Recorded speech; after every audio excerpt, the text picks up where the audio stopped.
Quality और consistent performance के लिए सिर्फ सिल्वर पंप्स एंड मोटर्स, नाम याद रखना।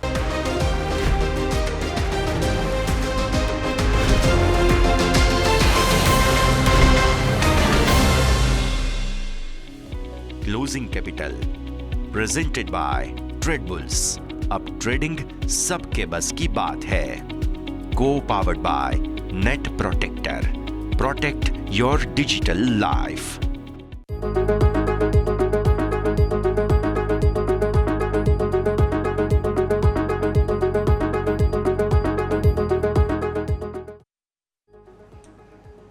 ગુડ આફ્ટરનૂન, સ્વાગત આપનું ક્લોઝિંગ કેપિટલમાં. હું યશ આપની સાથે. ભારતીય માર્કેટ્સ આજે જબરદસ્ત વોલેટાઇલ છે. બંને તરફના સ્વિંગ્સ બાદ ફરી એકવાર ઉપર આવવાની કોશિશ થઈ છે.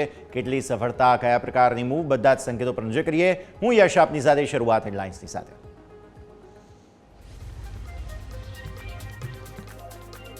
નિફ્ટીમાં મામૂલી દબાણના સંકેત. અત્યારે ફિલહાલ ન્યૂનતમ સ્તરોથી આવી થોડી રિકવરી, તેમ છતાં પણ મામૂલી દબાણ અને સાથે અલગ અલગ સેક્ટરમાં ઘટાડા સાથે જ કારોબાર. બેંક નિફ્ટી 250 પોઈન્ટ આસપાસ ઘટી 49,050 નજીક. ઇન્ડસઇન્ડ બેંક નિફ્ટીનો top loser. HDFC bank, Canara bank, એસબીઆઈમાં પણ દબાણ સાથે કારોબાર. નાના શેરોમાં વેચવાલી. રેડિંગ્ટન 7%, એનબીસીસી 5% ઘટ્યો. અંબર એન્ટરપ્રાઇઝ, કલ્યાણ જ્વેલર્સ અને મઝગાંવ ડોકમાં પણ દબાણ.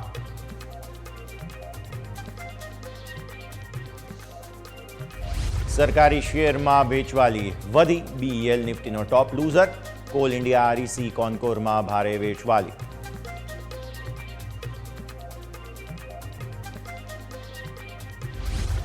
સતત 7મા દિવસે reverse ગિયરમાં auto share. એમ&એમ નિફ્ટીનો top loser. Eicher motors સહિત અન્ય ઓટો શેરમાં પણ દબાણ.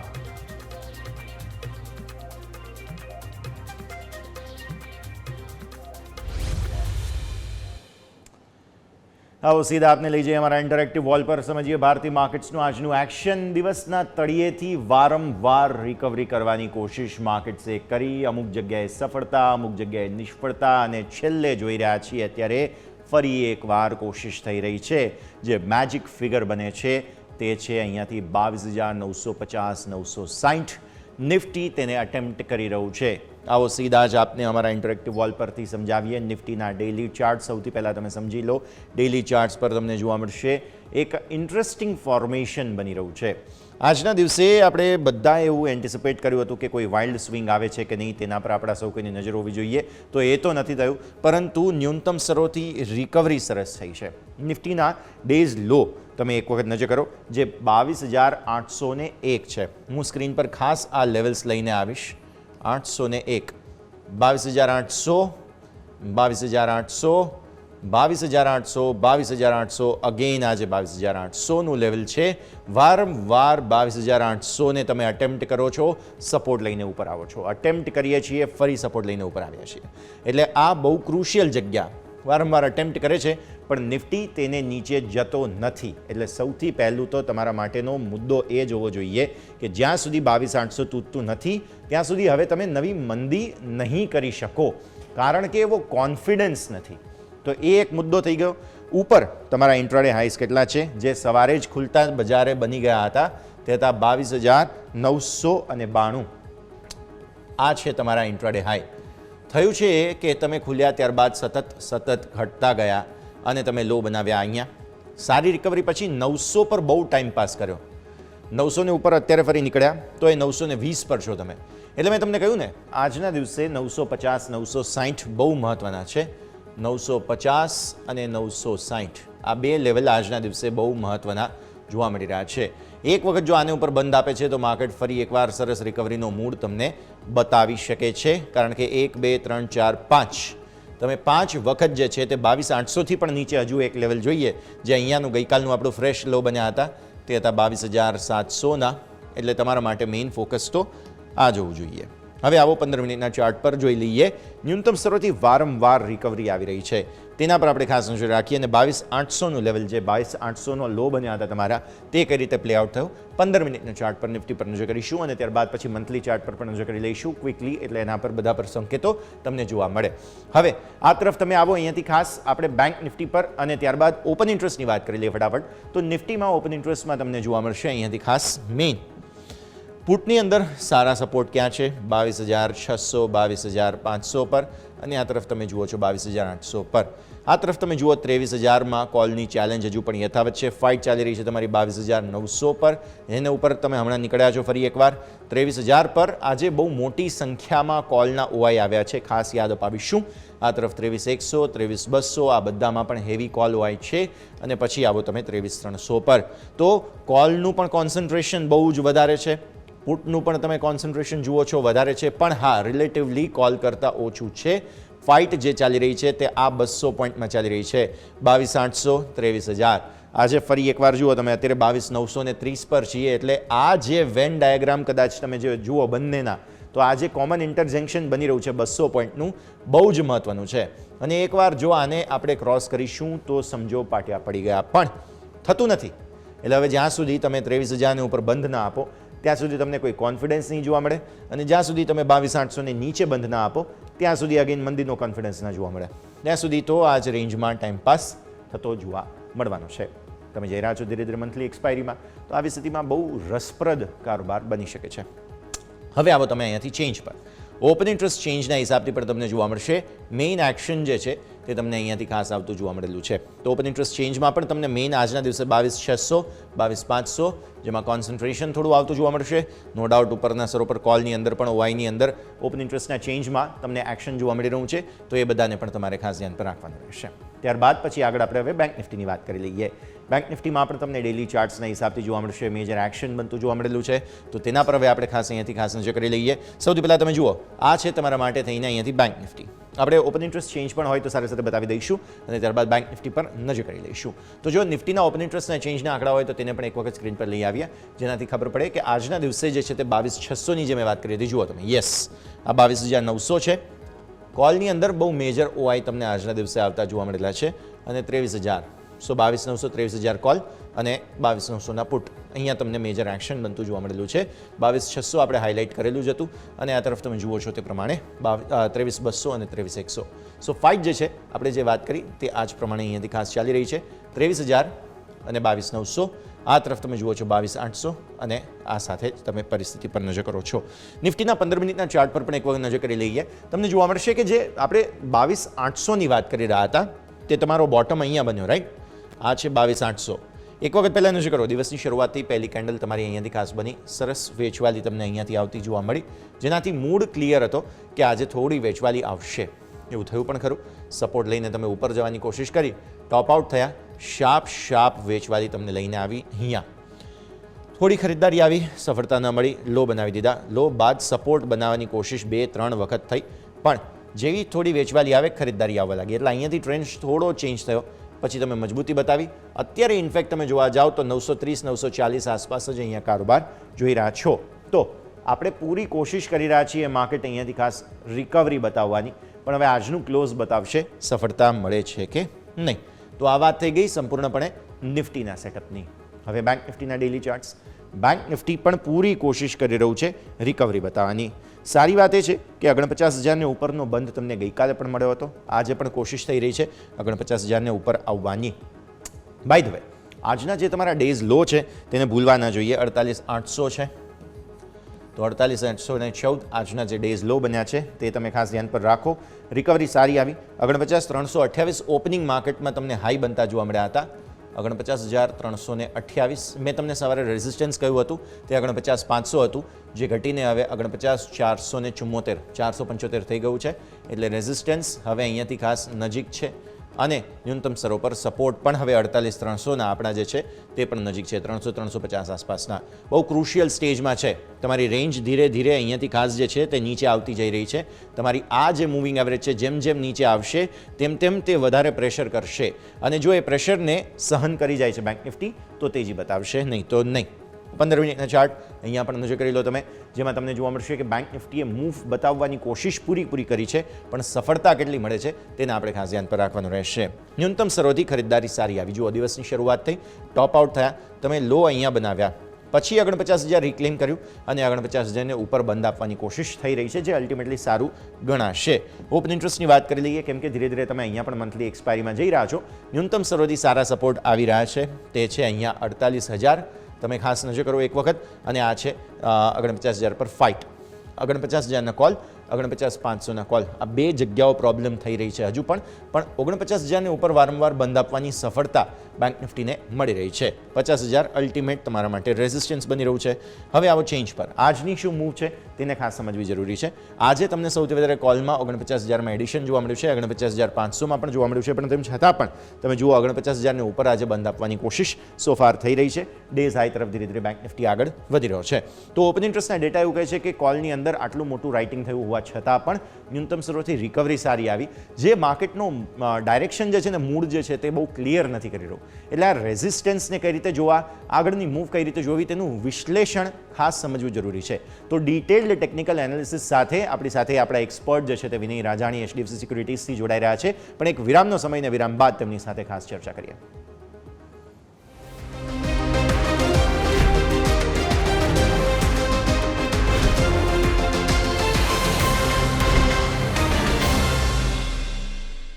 બ્રેક વિથ આપનું સ્વાગત છે. ભારતીય માર્કેટ્સ જોઈ રહ્યા છીએ. વોલેટિલિટીના સંકેતો અત્યારે ફિલહાલ બતાવી રહ્યા છે. કોશિશ પૂરી થઈ રહી છે રિકવરી કરવાની, પણ જ્યારે માર્કેટ્સ તમારા 26,200થી 22,700 સુધી પહોંચ્યા તો રિટ્રેસમેન્ટ રિકવરીના શું ચાન્સ, શું સંકેતો, તે સમજવું જરૂરી.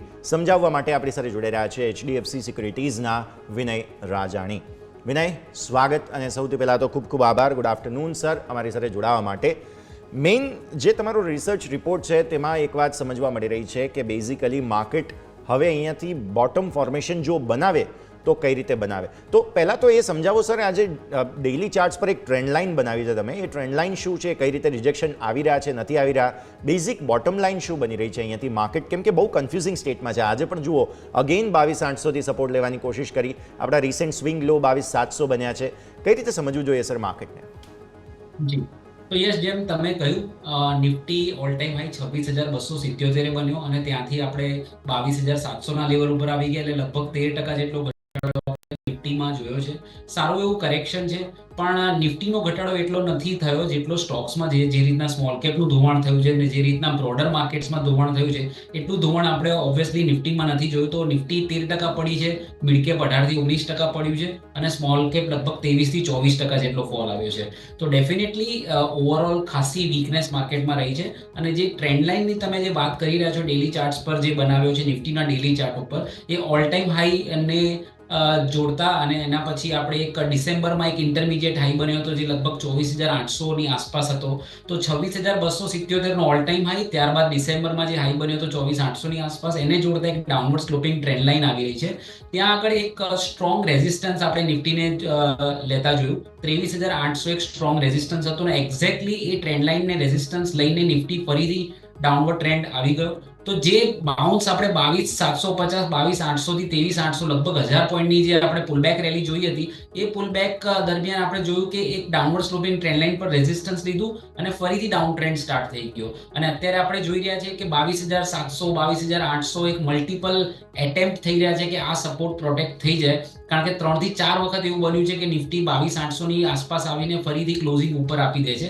આજના સેશનમાં પણ આપણે એ જ જોઈ રહ્યા છીએ. તો યસ, 22,700 થી 800 એક સ્ટ્રોંગ સપોર્ટ ઝોન કહી શકાય. અને જો એ તૂટી જશે તો પછી ડેફિનેટલી આપણે નેક્સ્ટ સપોર્ટ જોવાના રહેશે કે જે નિફ્ટીના પોઝિશનલ સપોર્ટ આવશે. પણ ત્યાર સુધી તમે એવું કહી શકો કે 22,700 થી 22,800 એક સ્ટ્રોંગ સપોર્ટ છે.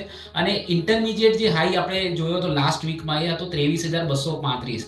તો જ્યાં સુધી નિફ્ટી 23,235નું રેઝિસ્ટન્સ ક્રોસ નથી કરતું ત્યાં સુધી કોઈ પણ ટાઈપનું આપણે કન્ફર્મેશન તેજીનું મળતું નથી. તો ત્યાં સુધી તમે એવું કહી શકો કે Nifty is in the range of 22,700 થી 23,200ની એક રેન્જ કહી શકાય. પણ જેમ 23,235 ક્રોસ થશે તો ડેફિનેટલી ઉપરના લેવલ્સ ખુલશે અને એક પોઝિશનલ રેઝિસ્ટન્સ તરફ આપણે આગળ વધીશું. પણ ત્યાં સુધી મને લાગે છે કે ટ્રેન્ડ જે છે હજુ સુધી વીકનેસ તરફનો જ કહેવાય. અને જો 22,725, 22,700ના લેવલ તૂટશે તો પછી ફર્ધર ઘટાડાના સંકેતો આપણને મળશે. સર, હવે 26,200થી તમે 22,700 માટેના લેવલ્સની વાત કરી. આપણે ફિબોનાકી રિટ્રેસમેન્ટ્સના પણ ચાર્ટ્સ અહીંયાથી પ્રોજેક્ટ કર્યા છે ખાસ, જે 100% રિટ્રેસમેન્ટ હજુ પણ થયું નથી, એના માટેના લેવલ્સ ઓપન છે. તો એ ખાસ હવે સમજાવો. અને જ્યારે આટલી મોટી ડાઉન સાયકલ જોઈ છે, મંથલી ચાર્ટ્સ પર પણ ફેબ્રુઆરી સિરીઝ કઈ રીતે આગળ વધી રહી છે તે પણ ખાસ સમજીએ. જી, તો આપણે બધા જ જાણીએ છીએ કે 4th જૂન જ્યારે ઇલેક્શનનું રિઝલ્ટ ઇન્ડિયામાં આવ્યું હતું, યુનિયન ઇલેક્શન રિઝલ્ટ જે આવ્યા હતા, ત્યારે નિફ્ટીમાં એક પેનિક જોવા મળ્યું હતું અને ત્યાં કારણ કે એક નેગેટિવ સરપ્રાઇઝ મળ્યું હતું અને નિફ્ટીમાં એક લગભગ મોર દેન 10% નો ફોલ એક જ દિવસમાં આવ્યો હતો. ત્યારે એ દિવસે 4th જૂને જે લો બન્યો હતો એ હતો 21,281 અને ત્યારબાદ આપણે ફરીથી જેમ જોયું કે બીજા દિવસથી જ રિકવરી સ્ટાર્ટ થઈ ગઈ અને નિફ્ટી એના ઓલ ટાઈમ હાઈ સુધી જતું રહ્યું હતું અને નવા ઓલ ટાઈમ હાઈ બનાવ્યા હતા. તો 21,281 જે જૂનનો લો હતો ત્યાંથી આપણે સપ્ટેમ્બર મહિના સુધી 26,277 ની તેજી જોઈ. સારી એવી 6,000 પોઈન્ટ્સની રેલી નિફ્ટીએ આપી અને એ તેજી પત્યા પછી આપણે જોઈ રહ્યા છીએ કે છેલ્લા 5 મહિનાથી આપણે કન્ઝિક્યુટિવલી ફોલ જોઈ રહ્યા છીએ. તો નિફ્ટી કન્ટિન્યુઅસલી છેલ્લા 5 મહિનાથી પડી રહ્યું છે. ઓક્ટોબર, નવેમ્બર, ડિસેમ્બર, જાન્યુઆરી, ફેબ્રુઆરી. તમે નિફ્ટીની જે શરૂઆત થઈ હતી, જે ઇન્સેપ્શન થયું હતું એ 1995 ની આસપાસ થયું હતું અને ત્યારથી લઈને અત્યાર સુધીની હિસ્ટ્રી જોઈએ તો આટલા વર્ષોમાં નિફ્ટીમાં ક્યારે પણ એવું નથી થયું કે બેક ટુ બેક 5 મહિનાથી વધારે પડ્યું હોય. આ અત્યારે ઓલરેડી આપણે 5 મહિનામાં છીએ. અત્યારે ફેબ્રુઆરી is the 5th consecutive month કે જ્યાં આપણે ફોલ જોઈ રહ્યા છે મંથલી બેઝિસ પર. એવું હિસ્ટ્રીમાં ક્યારે પણ નથી બન્યું કે 5 મહિનાથી વધારે પડ્યું હોય. પણ ડેફિનેટલી માર્કેટ્સમાં રેકોર્ડ્સ બનતા હોય છે, નવા રેકોર્ડ્સ પણ રજીસ્ટર થતા હોય છે. તો આપણે બધી તરફથી વિચારવું પડશે. ડેફિનેટલી સારો એવો ફોલ આવ્યો છે, કદાચ હજુ પણ નીચેના લેવલ આવે તો ડેફિનેટલી જો તમે સપોર્ટની વાત કરો, પોઝિશન 22,750 લેવલ તૂટી જાય છે તો જે નેક્સ્ટ ફિબોનાકી રિટ્રેસમેન્ટ કહીએ, આમાં જેમ મેં પહેલા કીધું 21,281 નો જે લો હતો જૂનનો, ત્યાંથી 26,277 ની આપણે સ્વિંગ લીધી છે અને એ ટોટલ જે રાઇઝ હતો 6,000 પોઈન્ટનો, એનું આપણે 76.4% રિટ્રેસમેન્ટ કાઢીએ તો એ 22,460 ઉપર આવે છે. અને વર્સ્ટ કેસ સિનારીઓમાં આપણે જોઈએ તો 100% રિટ્રેસમેન્ટ થઈ શકે છે. 100% રિટ્રેસમેન્ટ આવે છે 21,281 ઉપર. તો આપણે જેમ બજારમાં આટલા વર્ષોના એક્સપિરિયન્સ પછી શીખ્યા છે કે નેવર સે નો ઇનટુ ધી માર્કેટ, તો ડેફિનેટલી આપણે એ રીતના જ વિચારવું પડશે. તો હાલ ફિલહાલ એવું લાગી રહ્યું છે, આપણે મોટો વ્યૂ નથી બનાવતા, પણ 22,750 ના લેવલ તૂટતા મને જે નેક્સ્ટ સપોર્ટ દેખાય છે 76.4% રિટ્રેસમેન્ટનું, એ છે 22,460. અને જેમ તમે કીધું 100% રિટ્રેસમેન્ટ જે છે એ આવે છે 21,281, જે અહીંયાથી ઘણું દૂર છે. એની પહેલા એવું પણ બને કે પુલબેક રેલીઝ પણ તમને જોવા મળે. પણ અત્યારે મારો વ્યૂ એટલો વધારે મંદીનો નથી. હું 22,460 થી 22,500 સુધીના લેવલ્સ મેક્સિમમ જોઈ રહ્યો છું. એની પહેલા એક સારો પુલબેક પણ આવવો જોઈએ, કારણ કે it's a part of bearish trend also. Sir, હવે મિડ કેપ સ્મોલ કેપની વાત કરીએ, બીકોઝ સૌથી વધારે માર્કેટની અંદર ચર્ચા અત્યારે ત્યાંની જ છે.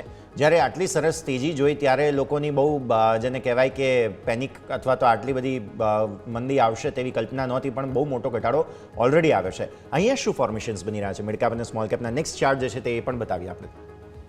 જી, તો મિડ કેપ સ્મોલ કેપના જે ફોર્મેશન છે વધારે નેગેટિવ છે, કારણ કે તમે જોશો નિફ્ટીએ એનો ઓલ ટાઈમ હાઈ સપ્ટેમ્બર 2024માં બનાવ્યો અને સ્મોલ કેપ ઇન્ડેક્સે એનો ઓલ ટાઈમ હાઈ બનાવ્યો તો ડિસેમ્બર 2024માં.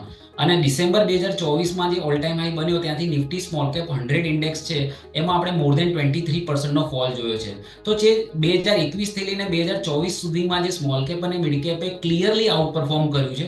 તમે જોશો કે ઘણા બધા લાર્જ કેપ કંપની છેલ્લા 3 વર્ષમાં ખાસ કંઈ રિટર્ન આપ્યું નથી, પણ તમે મિડ કેપ સ્મોલ કેપનું રિટર્ન્સ જોશો તો એક્સેપ્શનલ રિટર્ન રહ્યું હતું અને એક એક્સટેન્ડેડ રેલી રહી હતી. ઘણા બધા ફંડામેન્ટલ એનાલિસ્ટનું માનવું હતું કે આ ઓવર એક્સટેન્ડેડ રેલી છે, વેલ્યુએશન્સ જસ્ટિફાઈ નથી થતા. એમ છતાં પણ 2024ના વર્ષમાં પણ બહુ પોઝિટિવ રિટર્ન આપ્યા હતા સ્મોલ કેપે. તો જેટલી લાંબી તેજી થતી હોય છે સ્મોલ કેપ મિડ કેપમાં, તો એનું નેગેટિવ જે રિએક્શન હોય છે, જ્યારે બજાર ખરાબ થાય છે ત્યારે રિએક્શન પણ એટલું જ શાર્પ હોય છે.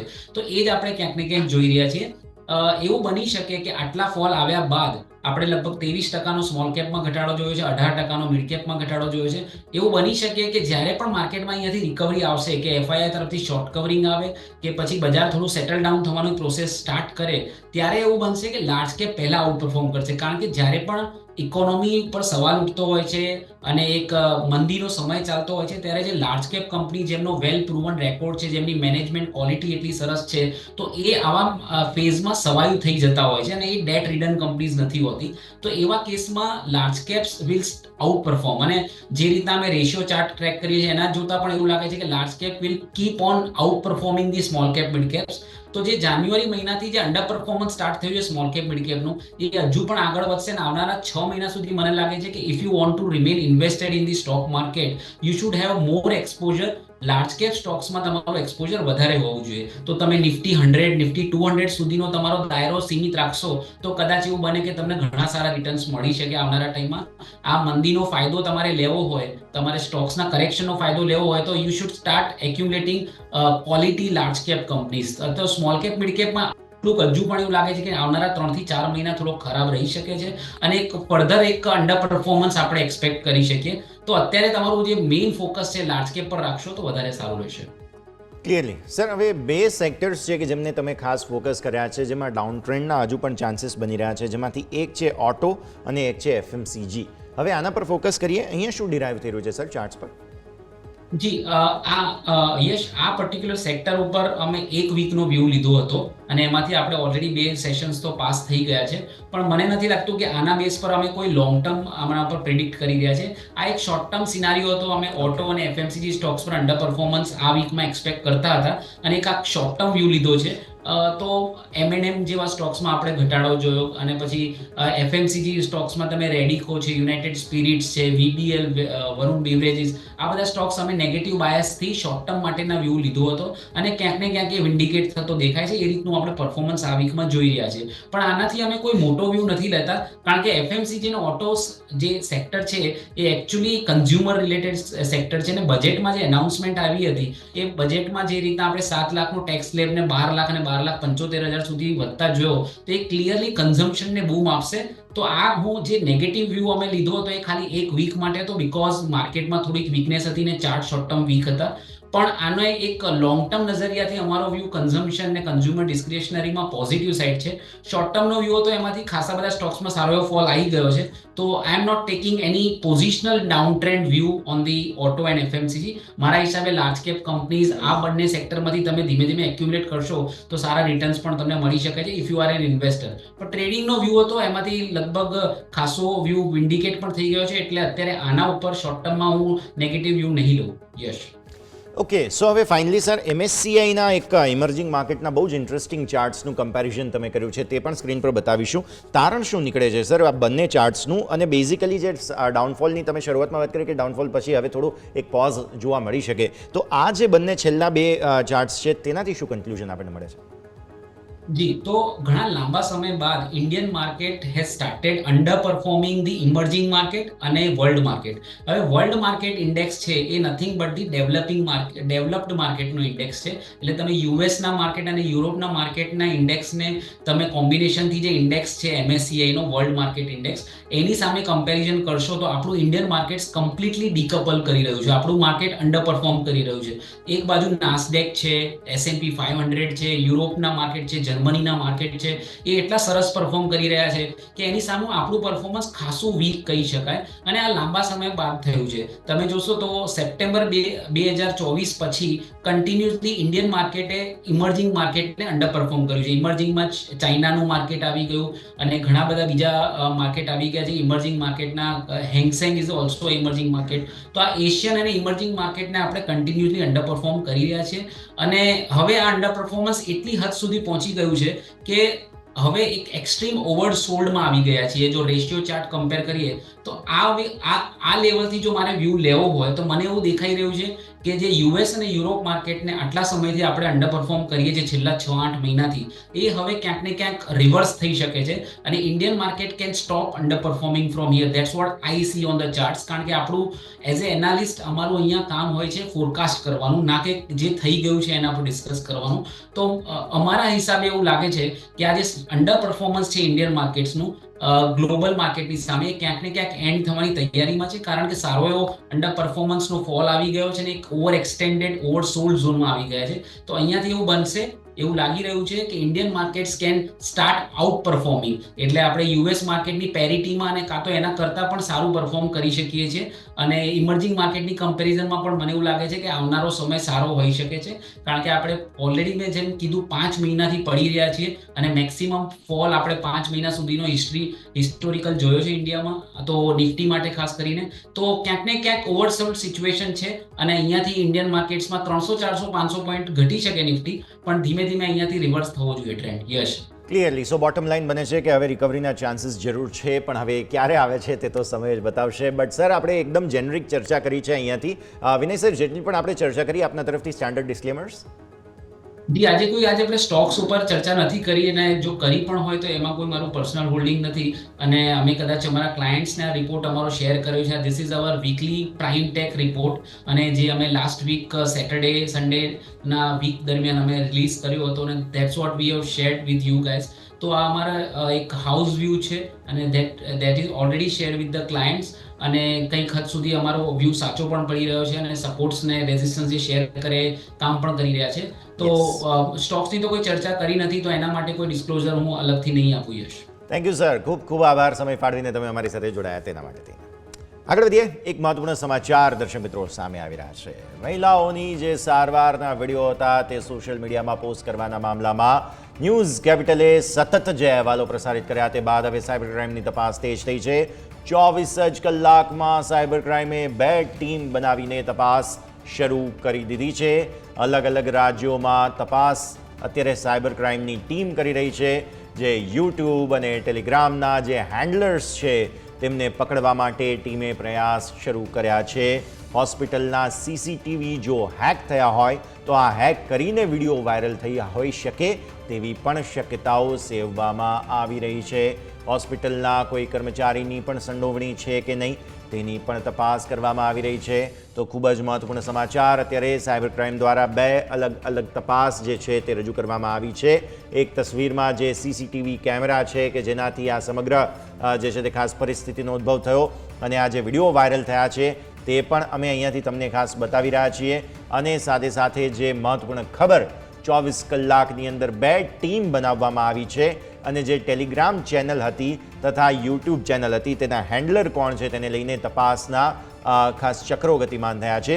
સંવાદદાતા મિહિર અત્યારે આપણી સાથે ફોન લાઈન પર જોડાઈ રહ્યા છે. મિહિર, 2 અલગ અલગ ટીમ બનાવવામાં આવી રહી છે. કઈ રીતે સાયબર ક્રાઇમની ટીમ અહીં તપાસ કરશે?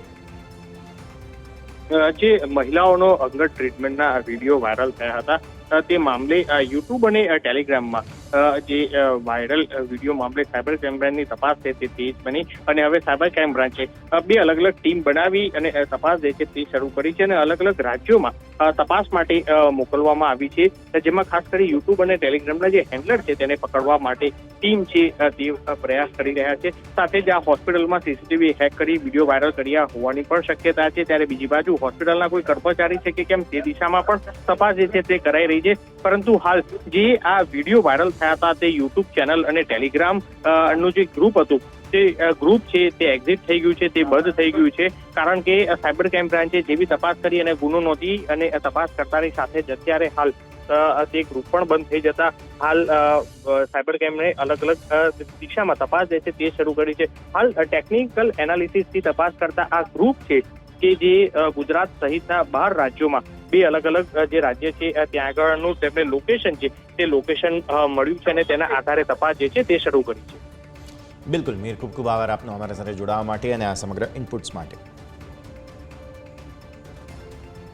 સમાચારોમાં સમયના નકરા વિરામનો વિરામ બાદ રજૂઆત આગળ કરીએ.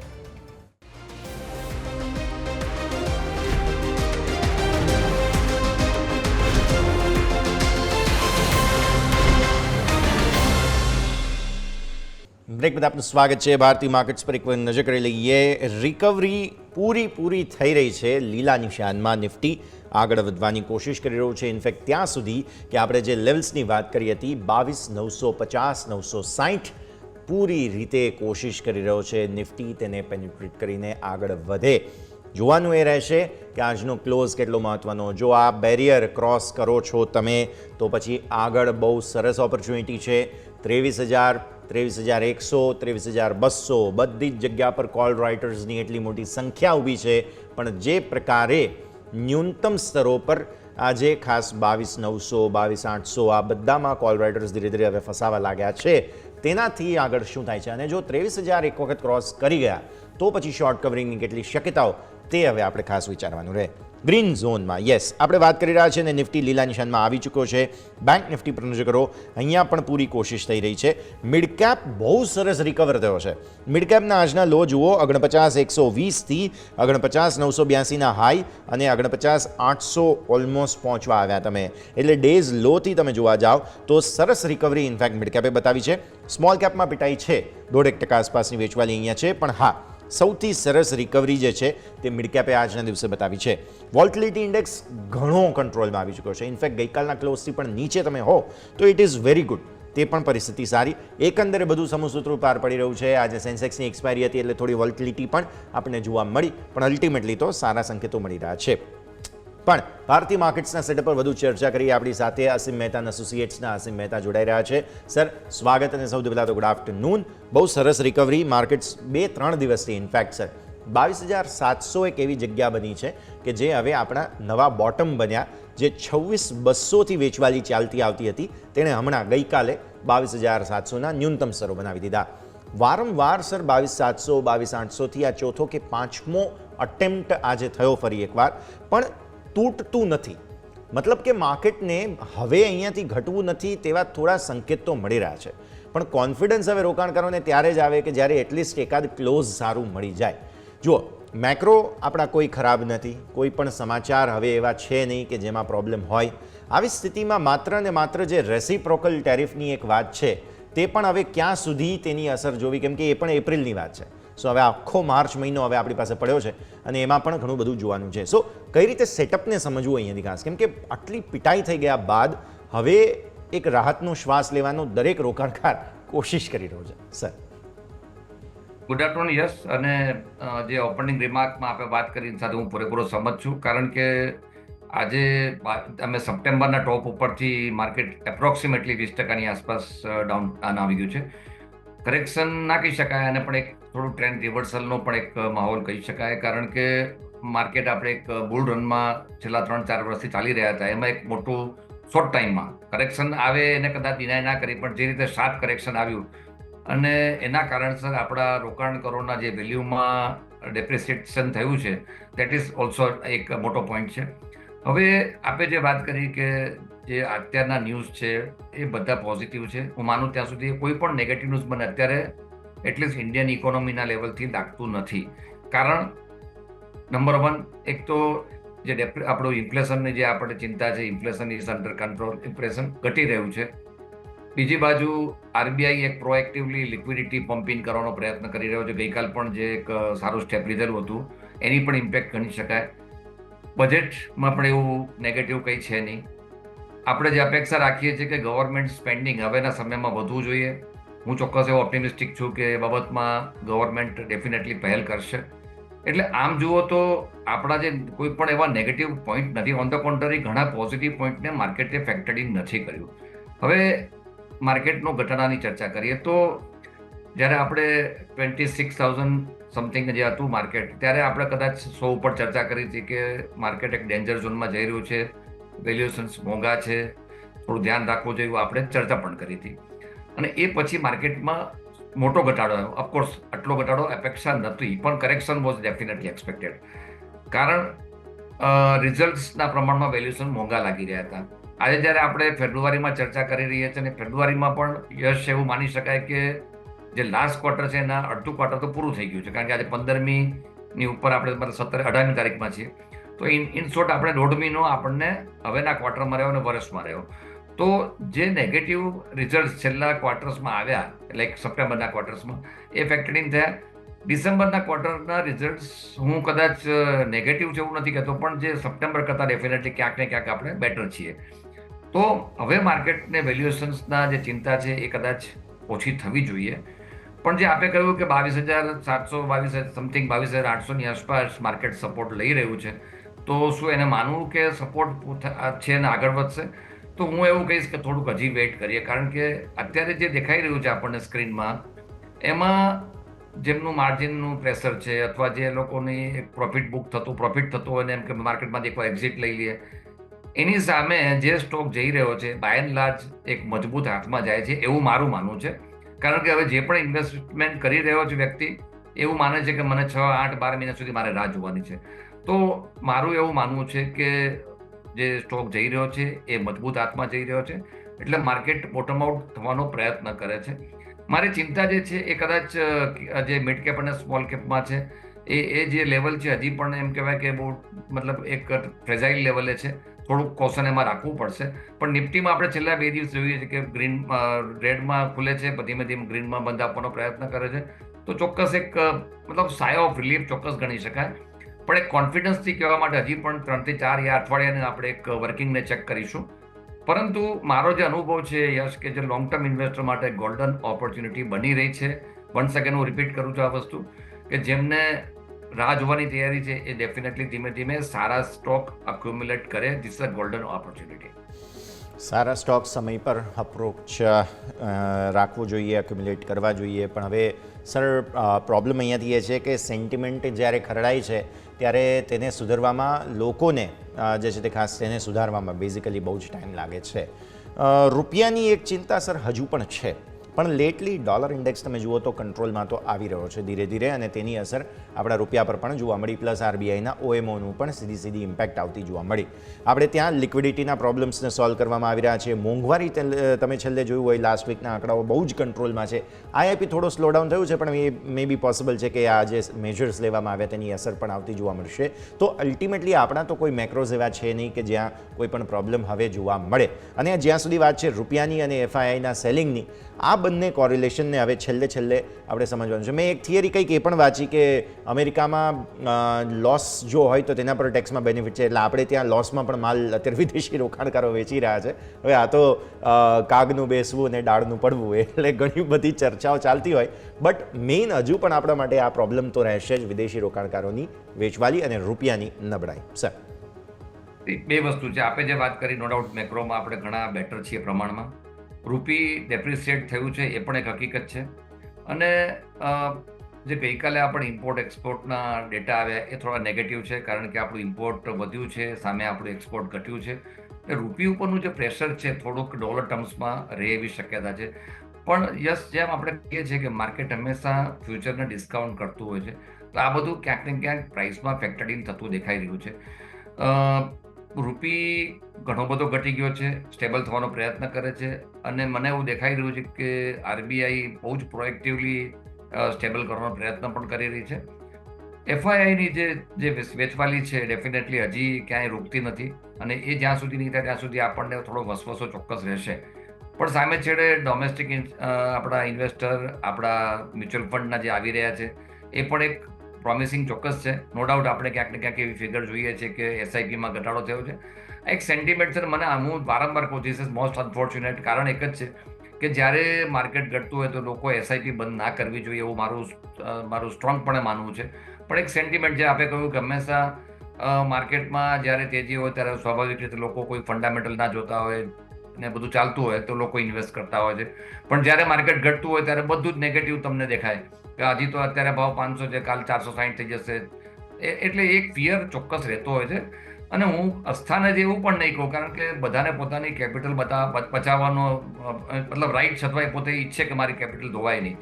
પણ જ્યારે તમે માર્કેટમાં, એટલે ખાસ કરીને ઇક્વિટી માર્કેટમાં ઇન્વેસ્ટ કરતા હો, તો જેમ રિસ્ક અને રિવોર્ડ ગોઝ ટુગેધર, એના જેવી એક થિયરી છે યશ. અને હું માનું ત્યાં સુધી રિસ્ક નથી એવું નથી કહેતો, પણ સામે રિવોર્ડ બી બહુ ફેન્ટાસ્ટિક આપણને મળેલા છે. અને અગેન અનધર 12-15 મંથ્સમાં હું તો ઓપ્ટિમિસ્ટિક છું કે આ બધું જે અત્યારની ચિંતા છે એ આપણને દૂર થતી દેખાશે, અને આપણા રોકાણકારોને પણ સારું વળતર ચોક્કસથી મળશે. ઓકે, હવે આજે જ્યારે થોડી રિકવરીની કોશિશ બેઝિકલી માર્કેટ્સ કરી રહ્યા છે, સેક્ટર સ્પેસિફિક જો આપણે જોવા જઈએ, સૌથી પહેલું કાઉન્ટર જે ખાસ હાઇલાઇટ આજના દિવસે થતું જોવા મળી રહ્યું છે તે છે સીપીએસઈ, એટલે કે સરકારી સ્ટોક્સ.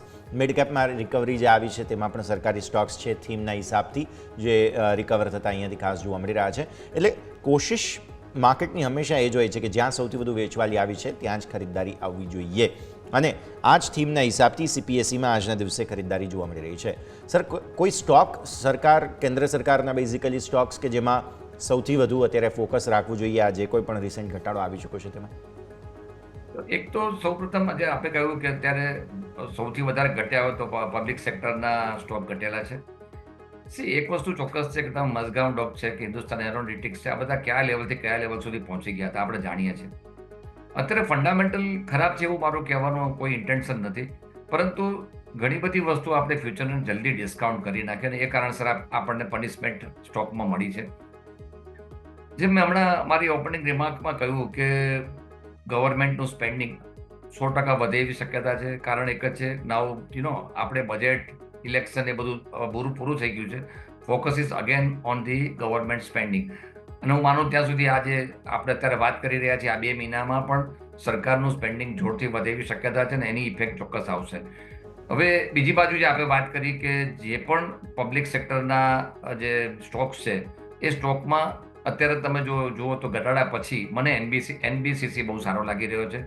કંપની પાસે ઓર્ડર બુક પોઝિશન સારી છે, કન્સલ્ટન્સીની આવક સારી છે, અને જેમ મેં કહ્યું પ્રમાણે government spending will definitely help this company.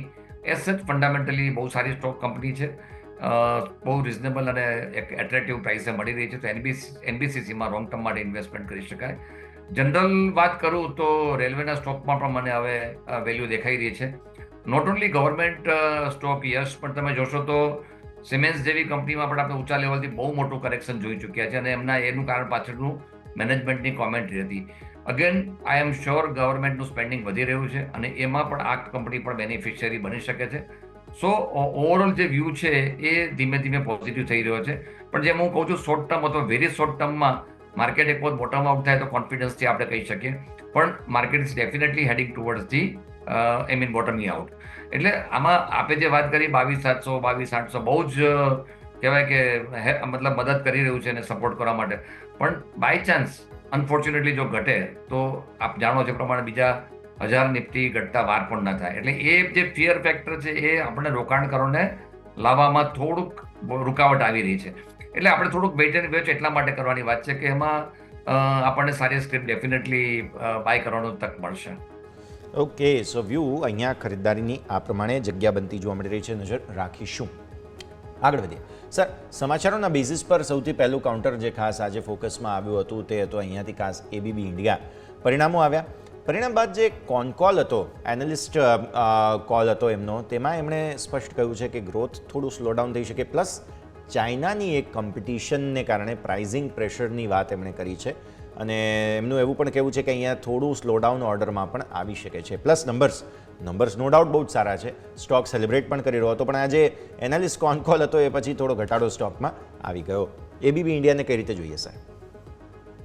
જેમ મેં હમણાં કહ્યું, સિમેન્સમાં આપને ખ્યાલ હશે કે સિમેન્સના રિઝલ્ટ આવ્યા પછી જે આપણે મેનેજમેન્ટ કોમેન્ટ્રી સાંભળી, that was bit ડિસઅપોઇન્ટિંગ in the sense કે એમણે પણ આ જ રીતે એક પોતાનું ચિંતા વ્યક્ત કરી હતી કે નવા ઓર્ડર બુક પોઝિશનની ચિંતા છે, ઇમ્પ્લિમેન્ટેશનમાં વાર લાગે એવું છે, અને એ કારણસર આપણે સ્ટોકમાં એક માસિવ ઘટાડો જોવા મળ્યો.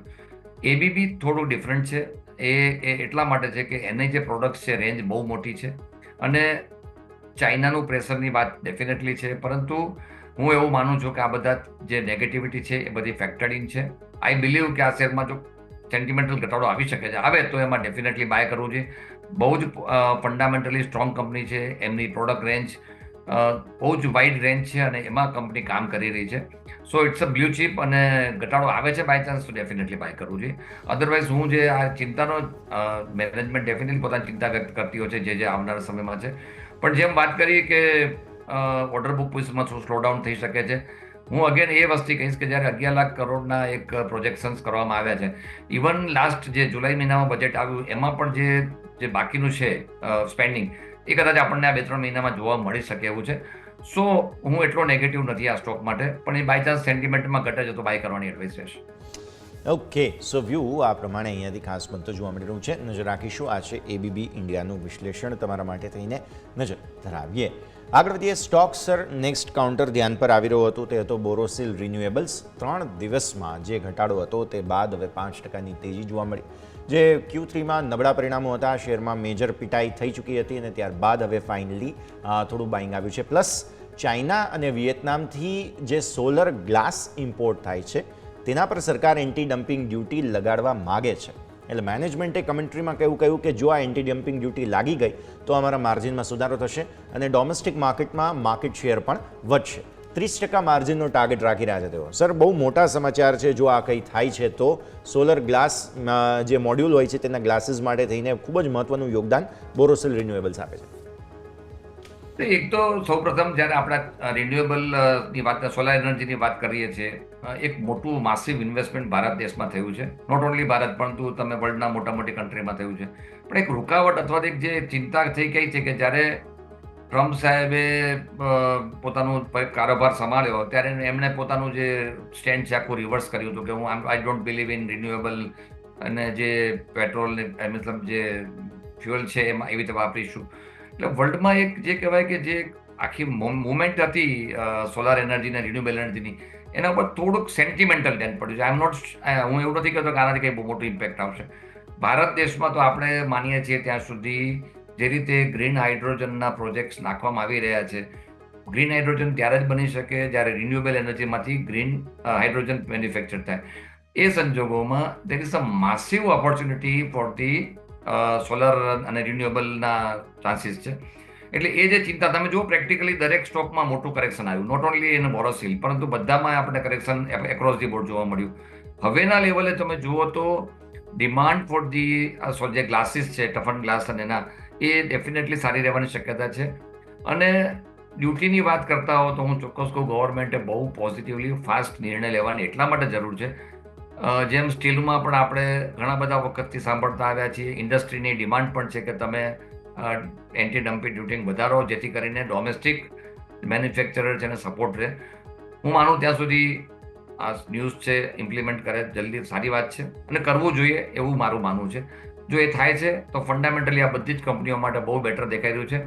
અધરવાઇઝ ઓલ્સો હવેના સમયમાં જે રીતે વેલ્યુશન દેખાઈ રહ્યા છે, મને એમ લાગે છે કે આ બધા સ્ટોક વાદી છે કે તમે કેપીઆઈ ગ્રીન છે, આ બધા સ્ટોક માટે વ્યૂ મારો પોઝિટિવ છે. ઓકે, સો આ બધા જ રિન્યુએબલ સ્પેસમાં વ્યૂ પોઝિટિવ જોવા મળી રહ્યું છે, નજર રાખવાની રહેશે. આવો એક ક્વિક બ્રેકનો વિલાસ સમય થઈ ગયો છે, વિરામ લઈશું અને વિરામ બાદ આપણી ચર્ચાને આગળ યથાર્થ રાખીએ.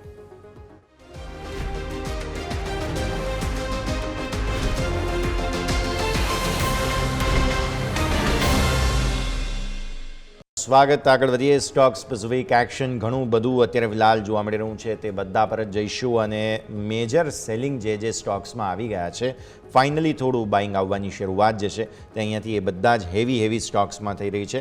જેમાં આઈટીમાં તમે જુઓ, ખાસ ઇન્ફોસિસ ફરી એકવાર જે છે તે ખરીદદારી બતાવતો જોવા મળી રહ્યું છે. તો નિફ્ટી આઈટીમાં જ્યાં જે રિકવરી આવી છે, અને જે સ્ટોક સ્પેસિફિક આપણે વાત કરી રહ્યા હતા, સરકારી સ્ટોક્સની વાત કરીએ, હવે આઈટી સ્ટોક્સની વાત કરીએ. નિફ્ટી આઈટી પહેલાં તમે જુઓ 0.5% વધુ 0.90% આસપાસની રિકવરી અહીંયા જોવા મળી રહી છે. તો એ ખાસ મહત્વપૂર્ણ મુદ્દો.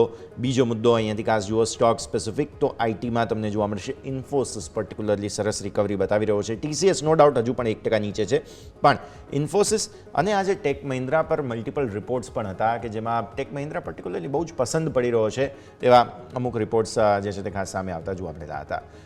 અસીમ સર, આપણે સમજીએ ખાસ આઈટી સ્ટોક્સને. એઆઈ વગેરેને કારણે સ્વાભાવિક ચર્ચાઓ બહુ બધી થઈ ચૂકી છે, એટલે હું ત્યાં નથી પડતો. પણ હા, ઇન્ફોસિસ વેલ્યુએશન્સની દ્રષ્ટિએ માર્કેટની જે પિટાઈ થઈ છે, અને હવે જો રિકવરી આવે તો સ્વાભાવિક સૌથી પહેલાં બધા બ્લુ ચિપ તરફ દોડશે. તો એ બધી સ્થિતિઓને જોતા પણ ઇન્ફોસિસ, ઇવન ટેક મહિન્દ્રા, શું વેલ પ્લેસ્ડ ગણી શકાય? જો યસ, સૌ પ્રથમ તો આટલું માર્કેટમાં આપણે ક્રેકડાઉન જોવા મળ્યું, મોટું ઘટાડો જોવા મળ્યો, પણ ક્યાંક ને ક્યાંક ખાસ કરીને ઇન્ફોસિસે બહુ જ રિઝાઇલન્સ બતાવ્યું છે. રિઝલ્ટ્સ આવ્યા પછી આ વસ્તુની આપણે ચર્ચા પણ કરી હતી કે મને આ ઇન્ફોસિસ ડેફિનેટલી ઘણો સારો લાગી રહ્યો છે. માર્કેટનો સેન્ટિમેન્ટ ડેફિનેટલી નેગેટિવ છે, પરંતુ તમે જોશો તો એનું performance in comparison two piers ઘણું સારું રહ્યું છે. એઆઈની આપણે વાત કરી, એઆઈ હશે definitely top of the town, અને એઆઈમાં ક્યાંક કેવા ડેવલપમેન્ટ થશે અત્યારે કેવું મુશ્કેલ છે. પણ one thing is very clear કે ઇન્ડિયન જે સોફ્ટવેર ઇન્ડસ્ટ્રી છે એની પાસે જે મેન પાવર છે, હું નથી માનતો વર્લ્ડમાં આપણે ક્યાંય બીજાથી આપણે પાછા પડીએ. બીજી વાત એ છે કે વી આર સર્વિસ પ્રોવાઈડર અત્યારે તો, અને સર્વિસ પ્રોવાઈડરની ડિમાન્ડમાં મોટો ઘટાડો થવાની શક્યતા ઓછી છે. આ બધામાં કેવું છે કે જ્યારે નવા ઓર્ડર, નવું સ્પેન્ડિંગ ના થતું હોય એટલે ચિંતાનો વિષય ચોક્કસ હોય, પણ જે બેઝિક આવક છે અથવા જે મોડરેટ ગ્રોથ છે, આ બધા પાસે અપેક્ષા આપણે ઇન્ફોસિસમાં ને ટીસીએસ પાસે એવી રાખીએ છીએ કે એમનો ગ્રોથ, સિક્વન્શિયલ ગ્રોથ થવો જોઈએ. એ સ્વાભાવિક રીતે જ્યારે આ ટાઈપની સિચ્યુએશન, વર્લ્ડની આપ સિચ્યુએશન જાણો છો, તેમાં એ ગ્રો કરવું ડિફિકલ્ટ પડતું હોય છે. પણ જે રીતે માર્કેટ શેર સર્વિસ ઇન્ડસ્ટ્રીમાં ઇન્ફોસિસ, ટીસીએસ, ટેક મહિન્દ્રા ધરાવે છે, હું માનું ત્યાં સુધી માર્કેટમાં થોડું પણ સેન્ટિમેન્ટ સુધરશે તો આ બધા સ્ટોકનું પરફોર્મન્સ ઘણું સારું રહેશે. Particularly Infosys looks really very good. Long term 2 થી 3 મહિનામાં જો ઇન્વેસ્ટમેન્ટ કરશે તો એટલીસ્ટ મને એમ લાગે છે 8 થી 10% રિટર્ન રોકાણકારોને મળશે. વેરી સેફ અને ફંડામેન્ટલ સ્ટ્રોંગ અને આઉટલુક ત્રણ રીતે મને ઇન્ફોસિસ બેટર લાગી રહ્યો છે. એટલે હું જનરલ સોફ્ટવેર ઇન્ડસ્ટ્રી માટે પોઝિટિવ છું. સ્પેસિફિકલી ઇન્ફોસિસ, TCS અને આપણે ટેક મહિન્દ્રા ઘણા સારા લાગી રહ્યા છે. મિડ કેપમાં પણ ઘણા સારા છે, પણ અત્યારે આપણે ચર્ચા લાંબી નથી કરતા, પરંતુ ઓવરઓલ ઇન્ડસ્ટ્રીનો આઉટલુક ડેફિનેટલી બેટર છે. ઓવરઓલ આઉટલુક વધારે સરસ છે, તેના પર નજર રાખીશું. સર, એક કાઉન્ટર આજે સમાચારમાં હતો તે તો SBI કાર્ડ. ચાર્ટ્સ પણ બહુ રસપ્રદ છે, પ્લસ સમાચાર એ છે કે મેનેજમેન્ટ દ્વારા નવા MD અને CEOની નિમણૂક માટે મંજૂરી મળી ગઈ. હવે આ સ્ટોક જે છે તે બહુ સમય પછી ફાઇનલી થોડું રિવાઇવલ બતાવવાની કોશિશ કરે છે. સર, ચાર્ટ્સ તો નો ડાઉટ અટ્રેક્ટિવ છે જ, પણ ફંડામેન્ટલી પણ તમે જોવા જાઓ, નવા કાર્ડના લોન્ચ સરસ થઈ રહ્યા છે, મલ્ટિપલ બ્રોકરેજ રિપોર્ટ પોઝિટિવ આવવા માંડ્યા, મતલબ કંઈક થઈ રહ્યું છે આ સ્ટોકમાં. પ્લસ નવા MD અને CEO પણ આવી ગયા, એટલે એક સાથે ઘણો બધો ન્યૂઝ ફ્લો SBI કાર્ડ માટે હમણાં જ પાછલા એકાદ અઠવાડિયામાં જોવા મળ્યો છે. Sir, yes, definitely worst is over for this counter. અને આ સ્ટોકમાં મેં ઊંચા માથાડે નેગેટિવ મારો વ્યૂ આપેલો હતો, એ પછી ઘણું કરેક્ટ થઈ ચૂક્યો છે. જે કાર્ડ ઇન્ડસ્ટ્રી છે એના ચાર્જિસમાં પણ આપણને 1 ફેબ્રુઆરીથી ફેરફાર થયા છે, એટલે એ બી હવે દરેક જે કાર્ડ હોલ્ડર છે એને સમજવું પડશે. બીજી બાજુ તમે જોશો તો ઓફકોર્સ આ જે નવા MD અને CEOની વાત છે એક સેન્ટિમેન્ટલ પોઝિટિવ ગણી શકાય, પણ એ સચ જે પોઝિટિવિટી મને દેખાઈ રહી છે ચાર્જિસમાં અને જે રીતે સ્પેન્ડિંગ છે એની વાત છે. એટલે જે નેગેટિવ આઉટલુક હતો મારો, એમાંથી હું ડેફિનેટલી સ્ટેબલ અને એક એના પર વોચ રાખવાની મારી એડવાઇસ છે. હજી little bit early to jump, કારણ કે નો ડાઉટ એના વર્સ્ટ ઇઝ ઓવર, પણ થોડુંક આપણે એનું પરફોર્મન્સ જોયા પછી જો બાય કરીશું તો વધારે સારું છે. કારણ કે આ ઊંચા માથાડે આ સ્ટોકે બહુ જ ડિસઅપોઇન્ટ કરેલો છે પાસ્ટમાં, એટલે એક રિઝલ્ટ બી આપણે જોઈશું અને એ પછી આપણે બાયનું આપશું. પણ તો અત્યારે ડેફિનેટલી જેમની પાસે છે એ હોલ્ડ કરી શકે છે. Worst seems to be over for this counter. Clearly જેમની પાસે છે હોલ્ડ કરો, કેમ કે એક મહિનામાં સર સ્ટોક 14%થી વધુ 14.5% આસપાસની તેજી, અને એક અઠવાડિયાનો વ્યૂ જોવા જઈએ તો પાછલા અઠવાડિયે તેજી આવી છે, કેમ કે 11% ઓલમોસ્ટ જે છે તે પાછલા અઠવાડિયે આ સ્ટોક ચાલ્યો છે. સો અમેઝિંગ અપમૂવ આપણને જોવા મળી છે SBI કાર્ડમાં. અને ઇનફેક્ટ આજે 52 સપ્તાહના ઉચ્ચતમ સ્તરો પણ નવા બનાવ્યા છે, જે પણ આપણે મેન્શન અહીંયાથી ખાસ કરવું જોઈએ. આજે ગેસ ટ્રાન્સમિશન ની સાથે જોડાયેલી કંપનીઓ જેમ કે MGL, IGL, Gujarat gas, Indraprastha gas, આ બધામાં બહુ સરસ તેજી આવતી જોવા મળેલી છે. BMC તરફથી મહાનગર ગેસ મેઇન તો સમાચારોમાં હતો, કેમ કે BMC તરફથી એક સમાચાર આવ્યા હતા. જુલાઈ 8 સુધી ક્લીન અને ઇકો ફ્રેન્ડલી ફ્યુલ અપનાવવા માટેની જાણ લોકોને કરી છે, અને દરેક જે ઈટરી છે, બેકરી, હોટલ સાથે રોડ સાઇડ વેન્ડર્સ છે, એમને પણ કહ્યું છે કે ભાઈ પ્રદૂષિત ફ્યુલ જે હોય એટલે કે LPG તેના બદલે CNG અથવા તો PNG અપનાવો. સમાચાર બાદ મહાનગર ગેસમાં તો તેજી છે જ, પણ બધા જ જે ગેસ ટ્રાન્સમિશનની સાથે જોડાયેલા સ્ટોક્સ છે સર, બધામાં સારી તેજી આજે જોવા મળી રહી છે. સમાચાર બહુ મોટા નથી, પણ આ જે ગેસ એલોકેશનના સમાચાર હતા પછી જે આ સેક્ટરની હાલત થઈ, ત્યારબાદ આજે ફાઇનલી થોડી તેજી આવી છે. સર, એક વસ્તુ બહુ ચોક્કસ છે કે ગેસ ટ્રાન્સમિશનમાં બહુ મોટું ઇન્વેસ્ટમેન્ટ થયેલું છે. આ એક ઇન્ફ્રાનો મોટો એક બેઝ છે, અને આપણે ગેસ બેઝ ઇકોનોમીની આપણે પાસ્ટમાં પણ ચર્ચા કરેલી છે, એટલે એ ફેક્ટર ડેફિનેટલી પોઝિટિવ ગણી શકાય. જે આ ન્યૂઝ છે માર્જિનલ ઇમ્પેક્ટ ગણી શકાય, એનાથી બધા સ્ટોકમાં તેજી આવે એવું ના ગણી શકાય. તો મારું જે ઓપ્ટિમિઝમ છે કે ગેસના જે ઇનપુટ પ્રાઇસ છે એમાં થોડો ઘટાડો જોવા મળ્યો છે. સેકન્ડલી એક ઓપ્ટિમિઝમ એ પણ મૂકી શકાય, તો it's two early to say, પરંતુ જે કતારના જે હેડ આવેલા છે, આપણા હેડ ઓફ ધી કન્ટ્રી, એમાં જે આપને ખ્યાલ હતો જ્યારે કતાર સાથેનો આપણો ગેસનો long term contract because of the price rise એ વખતે આપણે બંધ કરવામાં આવ્યો હતો. અત્યારે બદલાયેલા સંજોગોમાં તમે જુઓ તો વર્લ્ડમાં અત્યારની પરિસ્થિતિ એવરી કન્ટ્રીને ફેસ કરી રહી છે. અત્યારે સાઉદી અરેબિયામાં જેમ US અને રશિયા સાથે બધું વાટાઘાટોનું ચાલી રહ્યું છે, બીજી બાજુ ઇઝરાયલે લેબનાન ઉપર પાછો એટેક કર્યો છે. એટલે આ એવરી ડે આપણને કોઈક જીઓપોલિટિકલ સિચ્યુએશનના એંગલથી થોડું નેગેટિવ આપણને જાણવા મળી રહ્યું છે. પણ મને એમ લાગે છે કે કતાર સાથે ક્યાંક ને ક્યાંક પાછું પેચઅપ થાય એવી શક્યતા છે. ધીસ ઇઝ ટુ અર્લી, આમાં કોઈ ન્યૂઝ છે એવી વાત નથી, પરંતુ લાસ્ટ ટાઈમ જ્યારે એક એબ્રપ્ટલી કોન્ટ્રાક્ટ જ્યારે રદ થયો હતો, no doubt we purchase it from other country, આપણને ફાયદો પણ થયો હતો. એ ફરીથી પેચઅપ થાય તો આપણને ગેસના ઇનપુટ પ્રાઇસમાં ઘણો ફેર પડે એવી શક્યતા છે. આ એક ચર્ચાનો વિષય છે અત્યારે. અને એ કારણસર કદાચ આપણને આ સ્ટોકમાં મુવમેન્ટ જોવા મળી છે. બાકી જે આપણે ન્યૂઝ આપ્યા એને એક માર્જિનલ ઇમ્પેક્ટ ચોક્કસ આવી શકે છે, પણ જે ફંડામેન્ટલ ઇમ્પેક્ટ જો કેસના પ્રાઇસમાં ઇનપુટ પ્રાઇસમાં ફેરફાર આવશે તો ડેફિનેટલી પોઝિટિવ ગણી શકાશે. ક્લિયરલી. સો આ સમાચારને લઈને મામૂલી ઇમ્પેક્ટ પણ હા આવનારા દિવસોમાં હજુ પણ શક્યતાઓ ખુલ્લી જોવા મળી રહી છે. Next stock sir Reliance. બે સમાચાર હતા સ્ટોકનું. એક તો જે બેટરી મેન્યુફેક્ચરિંગ યુનિટ છે PLI માટે અપ્લાય કર્યું છે અને લગભગ 18,000 કરોડ રૂપિયાની PLI મળી શકે તેમ છે. સો એ રિલાયન્સ ન્યૂ એનર્જી વેન્ચર તેના માટે થઈને રિલાયન્સ ઇન્ડસ્ટ્રીઝ બેઝિકલી અત્યારે ફોકસમાં રહે, કેમ કે ન્યૂ વેન્ચર જે છે તે ન્યૂ એનર્જી જે છે તે અહીંયા ખાસ લિસ્ટેડ નથી. અને આ સિવાય કેમ્પા કોલા એ કંઈક જે તમે હમણાં વાત કરી અહીંયાથી ખાસ કે તેઓ જે છે તે ખાસ દુબઈના અને ખાસ ઓમાન વગેરેના જે ખાસ હેડ અહીંયા આવેલા છે, તો ત્યાં એમના દેશમાં કેમ્પા કોલા લોન્ચ કરવા માટેના પણ એક નાનકડા સમાચાર પણ હા ડેફિનેટલી છે. રિલાયન્સ લાવવાનું કારણ એ છે કેમ કે લગભગ બધાના પોર્ટફોલિયોમાં હોય, ખાસ એવી પિટાઈ થઈ ચૂકી છે. કઈ રીતે સમજવું જોઈએ આપણે? આપની વાત બિલકુલ સાચી છે અને હું એ વસ્તુ જિક્ર ચોક્કસ કરીશ કે રિલાયન્સ ઘણા બધા વર્ષો, કદાચ મને યાદ નથી, પણ યરલી બેઝ ઉપર જ્યારે માઇનસ રિટર્ન રિલાયન્સ જેવી કંપની આપતી હતો, આ બધી વસ્તુ ઇન્વેસ્ટરના કોન્ફિડન્સને થોડુંક ડિસ્ટર્બ કરતું હોય છે અને ઇટ્સ મોસ્ટ અનફોર્ચ્યુનેટ, કારણ કે દેશની જે લીડિંગ કંપની જ્યારે તમને નેગેટિવ રિટર્ન આપતું હોય તો ચિંતાનો વિષય હોય છે. પણ એક વસ્તુ સાથે સાથે એ પણ સમજવું જોઈએ કે રિલાયન્સે બહુ જ મોટું કેપેક્સ કર્યું છે ગ્રીન એનર્જી માટે, ગ્રીન હાઇડ્રોજન, બેટરીનું જે સ્ટોરેજ માટેનું. આ બધા ઉપર આપણે જાણો છો કે ત્યાં ગીગા પાર્ક જામનગરમાં કર્યા છે અને જ્યારે પણ કોઈ કંપની મોટું કેપિટલ ઇન્વેસ્ટમેન્ટ કરતું હોય તો થોડીક અસર એની આવતી હોય છે.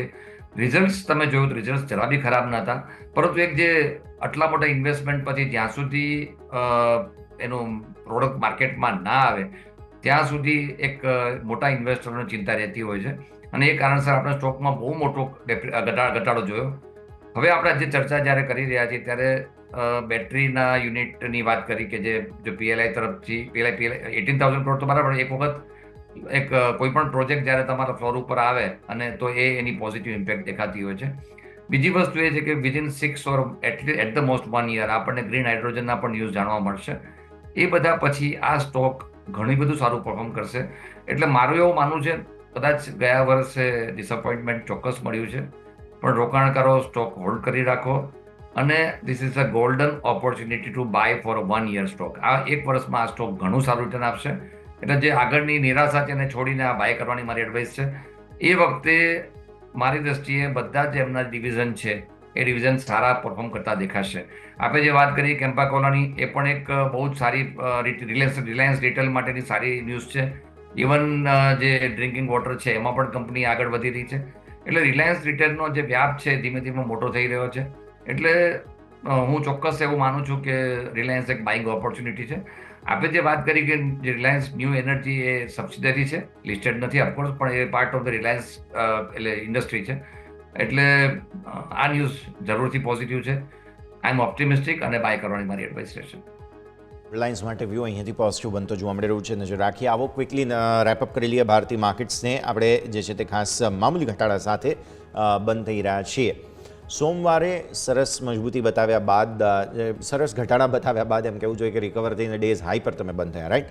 આજે દિવસના ઉચ્ચતમ સ્તરોથી થોડા નીચે આવીને તમે બંધ થઈ રહ્યા છો ફરી એકવાર. સો ટ્રેન્ડ હજુ પણ રેન્જમાં. તમારો ક્લોઝ હજુ પણ 23,000 ને ઉપરનો તો નથી, પણ તમે 22,800થી લગભગ 120 પોઈન્ટ આજે પણ મજબૂત થઈને નીકળ્યા. મતલબ તમારું આજે 22,800 22,700નું લેવલ છે તે હજુ પણ વારંવાર ટેસ્ટ થઈ રહ્યું છે. આજે પણ એ લેવલ ટેસ્ટ કર્યું છે અને હજુ પણ કન્ફર્મેશન તેજી માટે ના જોવા મળ્યા નથી તેવું આપણને બેઝિકલી સમજવા મળી રહ્યું છે. નિફ્ટીનો પ્રોવિઝનલ ક્લોઝ છે 22,922નો 36 પોઈન્ટના ઘટાડા સાથે.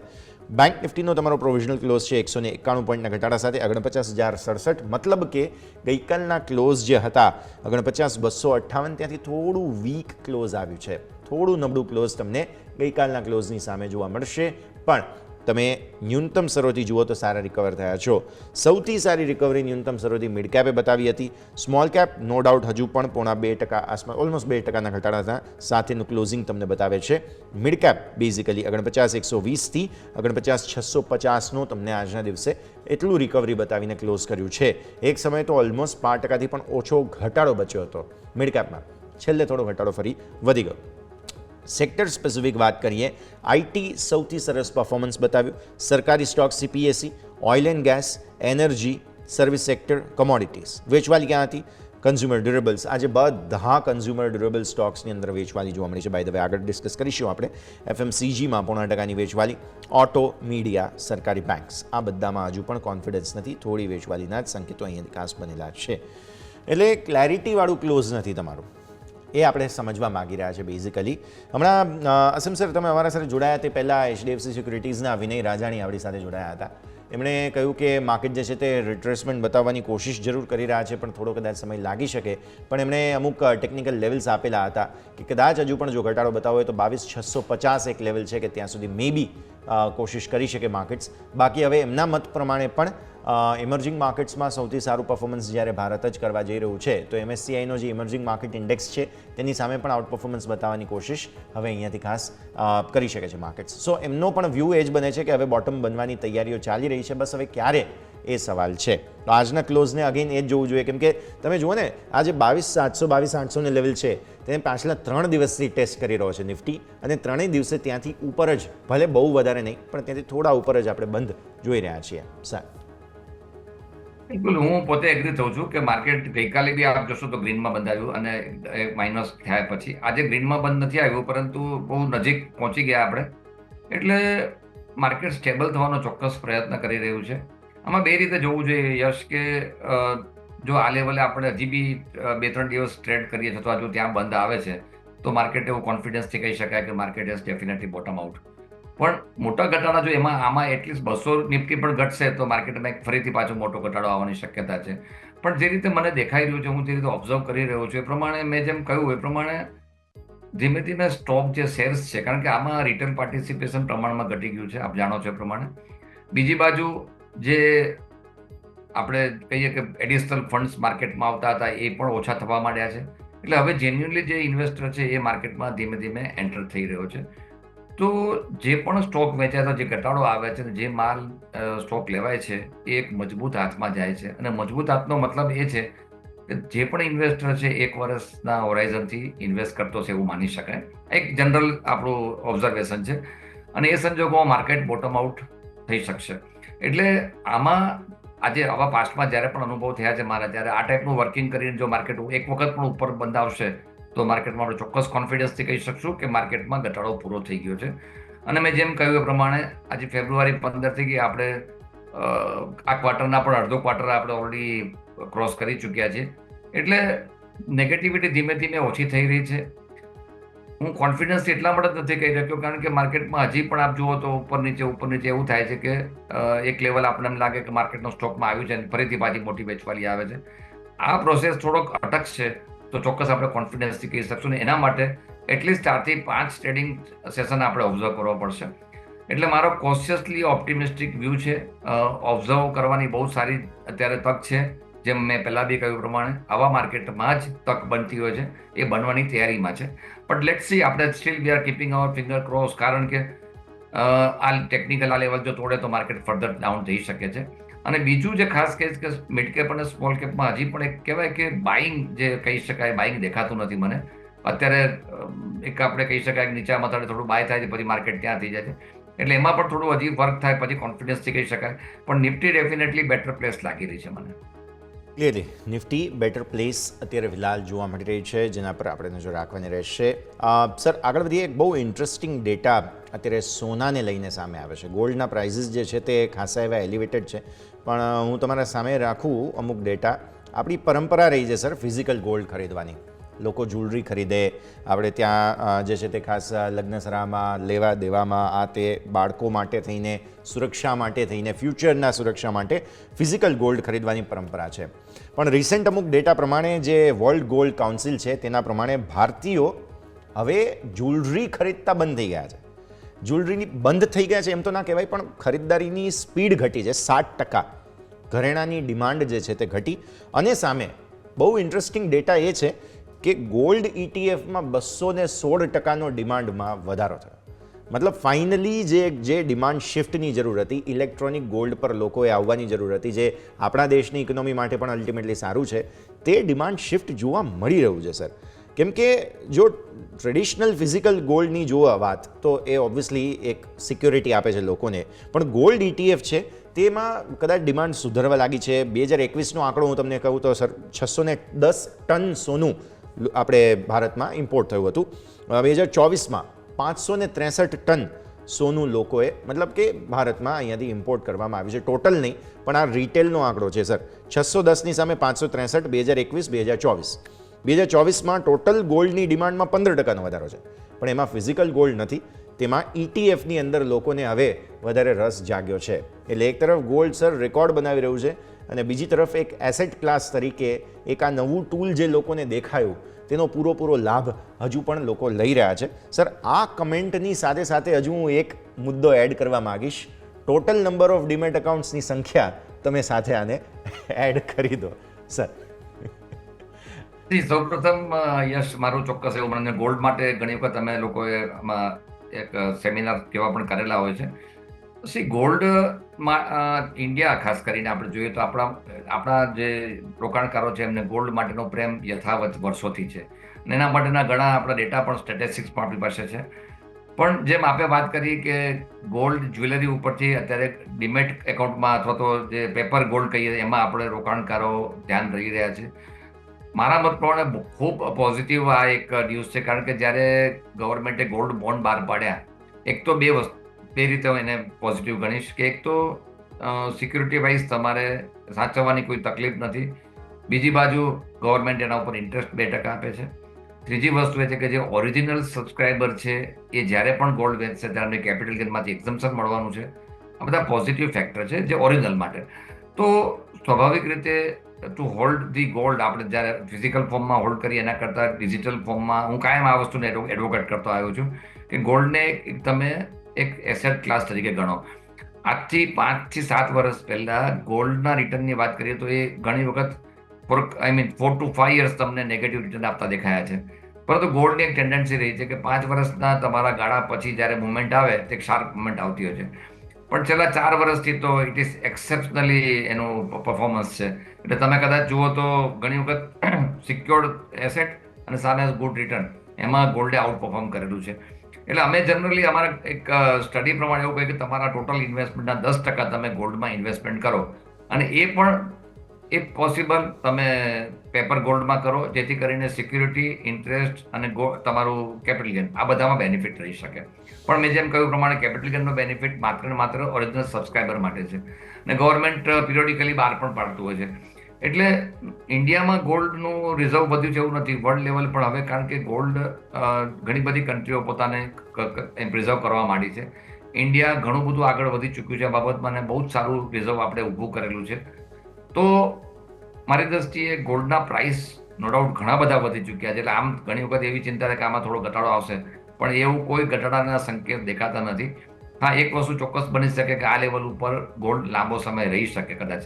પણ મેં જેમ કહ્યું પ્રમાણે ગોલ્ડના 10% તમારા પોર્ટફોલિયોમાં, તમારા ટોટલ ઇન્વેસ્ટમેન્ટના 10% તમે ગોલ્ડમાં ઇન્વેસ્ટમેન્ટ કરો. That will give you very good return as well as security. Clearly બહુ સરસ રીતે તમે સમજાવ્યું. એટલે ETF માટે ફિઝિકલ ગોલ્ડ વગેરે આ તે બધાને લઈને જે નવો ડેટા પોઈન્ટ સામે આવ્યો છે, એક બહુ રસપ્રદ આંકડો છે. એમ્ફી તરફથી એવું કહેવામાં આવ્યું કે ગોલ્ડ ETFમાં 460 કરોડ રૂપિયાનું રોકાણ 2022માં લોકોએ કર્યું અને 24માં વધીને 9,225 કરોડ. આઈ મીન ક્લિયરલી એ બતાવે છે કે જે ડિમાન્ડ શિફ્ટ થયું છે તે પણ અહીંયાથી ખાસ અને સેફટી પણ રહે છે, એટલે ચોરી થવાના પણ ડર નથી હોતો. તો આ છે એક બહુ જ રસપ્રદ ડેટા પોઈન્ટ સોનાને લઈને. આવો દર્શક મિત્રો, એક વિરામનો પણ સમય થઈ ગયો છે. બ્રેક લઈ લઈએ અને બ્રેક બાદ આપણી આ ચર્ચાને આગળ યથાવત રાખીએ.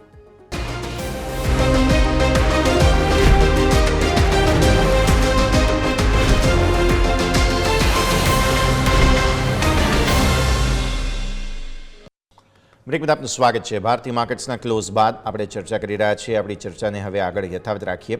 જો બેઝિકલી થઈ શું રહ્યું છે, ભારતીય માર્કેટ્સ જે છે તે ઘટાડો અટકાવવા માટેનો પૂરો પ્રયત્ન કરી રહ્યા છે.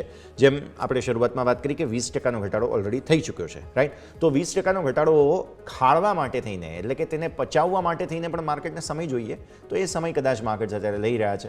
આઈડિયલી જોવા જાવ તો આ કન્સોલિડેશન જ છે. નો ડાઉટ દરરોજ તમે એ લેવલને અટેમ્પ્ટ કરો, ત્યાંથી ઉપર આવો, દરરોજ એ લેવલને અટેમ્પ્ટ કરો, ત્યાંથી ઉપર આવો. મતલબ સાફ છે કે ત્યાં કોશિશ થઈ રહી છે ભારતીય માર્કેટ્સની કે ત્યાંથી બોટમ બનાવીને તમે આગળ વધો. પણ સેટઅપ હજુ પણ ક્લેરિટી આપતું નથી તેવી આપણે અહીંયાથી ખાસ આગળ વાત કરીએ. આપણે સ્ટોક સ્પેસિફિક જે ચર્ચા છે તેને આગળ યથાવત રાખીશું. એક સ્ટોક આજના દિવસે ખાસ ધ્યાન પર આવ્યો હતો, ઇનફેક્ટ આજે નહીં, છેલ્લા 3 દિવસથી, તે છે ગોડફ્રે ફિલિપ્સ.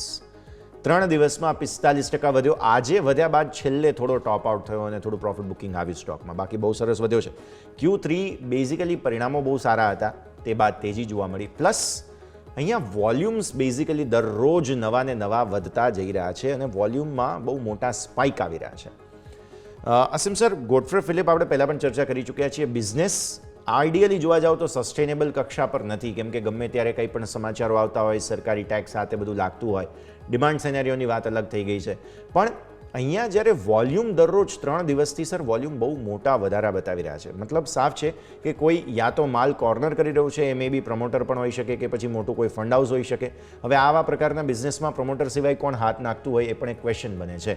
એટલે થોડું સમજવા જેવું છે સર. આ બહુ સરસ કેસ સ્ટડી છે. જ્યારે પણ તેજી આવે છે ને ગોડફ્રે ફિલિપ્સમાં, તો એ અંટ-શંટ જ તેજી જોવા મળતી હોય છે સર. જ્યારે ચપ્પલ પાડીને આવે છે એ જોયું છે આપણે. યસ. અને બે વસ્તુ છે કે આ સ્ટોકમાં રિઝલ્ટ્સ ઘણા બધા સરસ આવ્યા છે અને રિઝલ્ટ્સ ઓફકોર્સ જે મોડલ છે એ સસ્ટેનેબલ, કારણ કે આપણે આઈટીસીને એ કારણસર ડિસ્કાઉન્ટ કરતા હોઈએ છીએ, પણ જે ટોટલ કેપિટલ બેઝ છે, પ્રમોટર્સનું હોલ્ડિંગ છે અને રિઝલ્ટ્સ જે આવ્યા છે દેટ ઇઝ ડેફિનેટલી આઉટસ્ટેન્ડિંગ.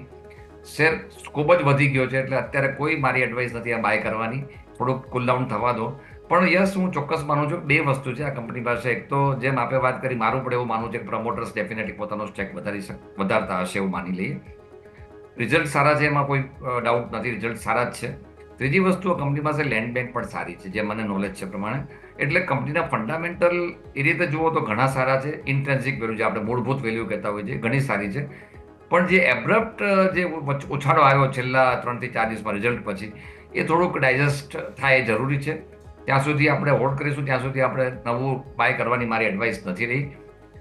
પણ જ્યારે માર્કેટમાં ઘટાડો, આમાં ઉપરના લેવલથી કરેક્શન પૂરું થાય તો આ સ્ટોક ડેફિનેટલી ઓબ્ઝર્વ કરવા જેવો છે. આ સ્ટોક જ્યારે પણ માર્કેટમાં એક સારું કોન્ફિડન્સ લેવલ આવશે તો નવા લેવલ ઉપર ટચ થશે એવો કોન્ફિડન્સ છે મને ફંડામેન્ટલી આ સ્ટોક ઘણો સ્ટ્રોંગ દેખાય છે.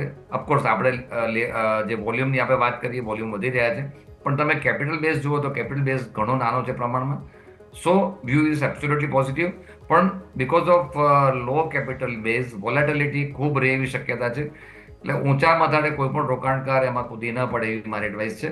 કુલ ડાઉન થાય એ પછી ડેફિનેટલી ઇન્વેસ્ટમેન્ટ માટે ઓપોર્ચ્યુનિટી લેવી. ક્લિયરલી થોડું કુલ ડાઉન થવા દેવું જરૂરી છે અને ત્યારબાદ ઇન્વેસ્ટમેન્ટ ઓપોર્ચ્યુનિટી તમને અહીંયાથી ખાસ મળી શકે છે. હજુ એક સ્ટોક સ્પેસિફિક સર કમેન્ટ હું ઈચ્છીશ, તે છે ઝેન ટેકનોલોજી. સતત 3જા દિવસે ઘટ્યો છે આ સ્ટોક. 3 દિવસમાં 33%, I mean can you imagine 33% કોઈ સ્ટોક 3 દિવસમાં ઘટી જવો.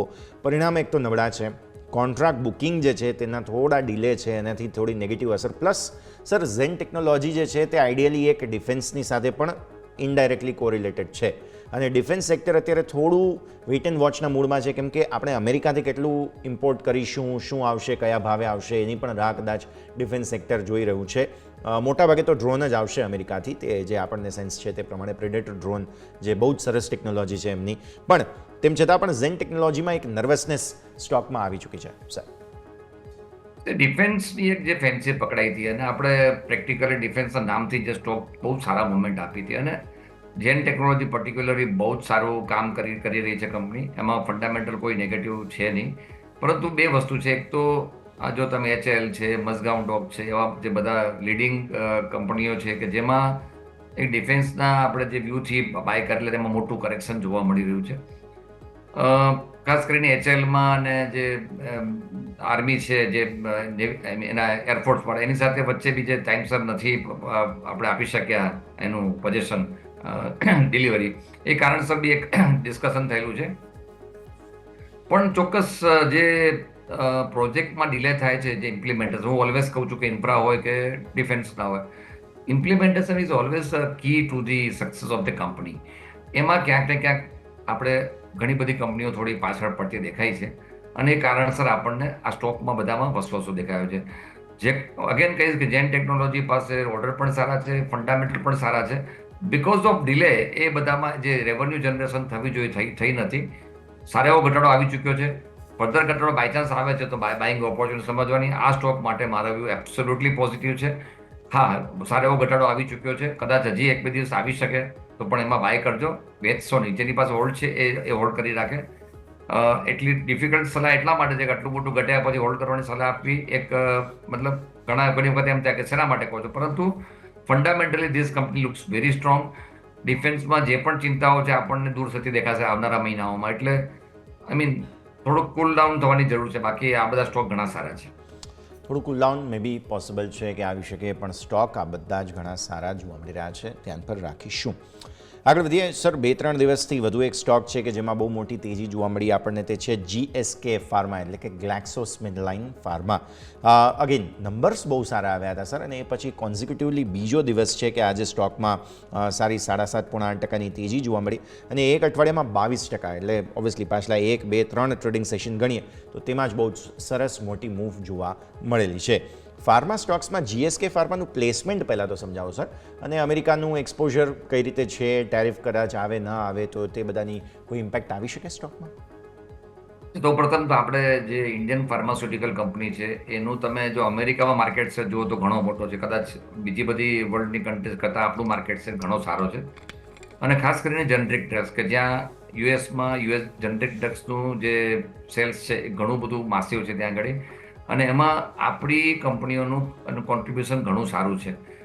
GSK આ બધી કરતાં થોડી ડિફરન્ટ છે કારણ કે રિસર્ચ બેઝ છે, એઝ વેલ એઝ એમને ત્યાં જે આપણે ટેરિફની વાત કરીએ છીએ આ ટેરિફ એક કાલ્પનિક અત્યારે આપણને ચિંતા છે, કારણ એક જ છે કે કઈ રીતે આવશે, ક્યારે આવશે, કેવું મુશ્કેલ એટલા માટે છે કે તમે જુઓ કે એવરી સ્ટેપમાં ક્યાંક ને ક્યાંક પછી પાછું બેકઆઉટ થવું પડે છે. એટલે કોઈ બી ન્યૂઝ જ્યારે તમે આવે છે માર્કેટ ડિસ્કાઉન્ટ ચોક્કસ કરે છે. આપને ખ્યાલ હશે કે જ્યારે ડિપસેકનું આવ્યું ત્યારે માર્કેટમાં બધામાં ઘટાડો આવી ગયો, એ પછી પાછું રિકવરી થઈ. એટલે માર્કેટમાં જ્યારે ફ્રેજાઇલ સિચ્યુએશન હોય ત્યારે સ્વાભાવિક રીતે કોઈ બી એક નેગેટિવ ન્યૂઝ માર્કેટને નેગેટિવ ઇફેક્ટ કરતી હોય છે. પણ મને એમ લાગે છે pharma sector as a whole we are very well placed, અને એમાં કોઈ મને નેગેટિવ લાગતું નથી. પર્ટિક્યુલર GSK ફાર્માના રિઝલ્ટ જુઓ તો એક્સલન્ટ રિઝલ્ટ આવ્યા છે, અને તમે જોશો તો એ જે કંપની જે મેડિસિનમાં કામ કરી રહી છે એમ મોનોપોલી ના કહેવાય, પણ ઘણી બધી એમની પેટન્ટેડ મેડિસિન છે કે જે ત્યાં થઈ રહી છે, તો એમને કોઈ ટેરિફની કે કોઈ નેગેટિવ ન્યૂઝની મોટી ઇમ્પેક્ટ આવે એવી શક્યતા હોતી છે. ઇટ્સ એબ્સોલ્યુટલી બ્લુ ચીપ અને બહુ જ પ્રિફર્ડ સ્ટોક છે. આ 8% વધી ગયો છે એટલે અલગ વસ્તુ છે, પણ અધરવાઇઝ ફંડામેન્ટલી વેરી સ્ટ્રોંગ. ઘટે છે તો બાય કરવાની એડવાઇસ છે. As a pharma as a sector હું ઓપ્ટિમિસ્ટિક છું. ક્લિયરલી ફાર્મા સેક્ટર માટે વ્યૂ પોઝિટિવ અહીંયાથી ખાસ બની રહ્યું છે, અને એમાં પણ GSK ફાર્મા બહુ જ રસપ્રદ.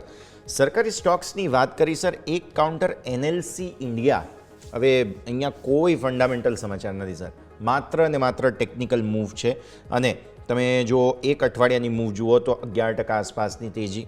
અગેન એક મહિનાની મૂવ જોઈએ, શાર્પ ઘટાડો જે છે તે ઓલમોસ્ટ અહીંયાથી ખાસ લેવલ્સની દ્રષ્ટિએ જોવા જઈએ તો લગભગ ટોપ બની હતી 230, ત્યાંથી ન્યૂનતમ સરો જે છે તે 197 બન્યા, ત્યાંથી પછી ફરી એકવાર 197થી 224 પર સ્ટોક આવી ગયો છે. એટલે મોટી તેજી, અને હવે ફરી એકવાર એક મહિનાના ઉચ્ચતમ સરોને અપ્રોચ કદાચ આવતીકાલે કરી દેશે. ટેકનિકલ તેજી આવી છે, પ્લસ જે પિટાઈ થયેલી છે તેમાં પણ એક્સપોઝર વધારે હોવાના કારણે તેજી કદાચ આવી છે. પાવર સેક્ટર સાથે જોડાયેલી છે કંપની, કઈ રીતે સમજવું જોઈએ આપણે NLC? યસ, મને એના ફંડામેન્ટલ અત્યારે મને ધ્યાનમાં નથી એટલે હું કદાચ ફંડામેન્ટલી બહુ નહીં કહી શકું, પણ મેં જેમ વાત કરી એ પ્રમાણે ઘણા બધા સ્ટોકમાં આપણે મોટું કરેક્શન જોયું છે. એટલે ઊંચા લેવલ તમે જોશો તો બહુ આમ મજાકમાં પેલા લાઇટર ટોનમાં લોકો કહેતા હોય સ્પ્લિટ થઈ ગયા કે બોનસ આવ્યો છે, એવી આ પરિસ્થિતિ ઊભી થઈ છે.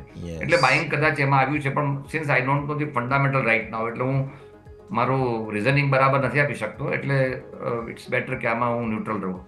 નો પ્રોબ્લેમ. ખાસ ડેટા પોઈન્ટ્સના હિસાબથી સર પ્રાઇસ ટુ અર્નિંગ જે છે તે કંઈક 16.84 છે, અને સેક્ટરનો PE કંઈક 34-64નો છે, જેની સામે EPS 13.32નું આપે છે. સો નો પ્રોબ્લેમ, બટ આપણે બીજા સ્ટોક્સ એક વસ્તુ ચોક્કસ છે યશ કે જેમ આપણે વાત કરી, તમે જે 16 P ની વાત કરી, એક વસ્તુ ચોક્કસ છે કે જ્યારે માર્કેટ કોસ્ટલી બનતું હોય છે ત્યારે પ્રાઇસ અર્નિંગ રેશિયો બહુ ઊંચો થઈ જતો હોય છે, અને આપણે એ ફ્યુચરને ડિસ્કાઉન્ટ કરતા જીતા હોય છે.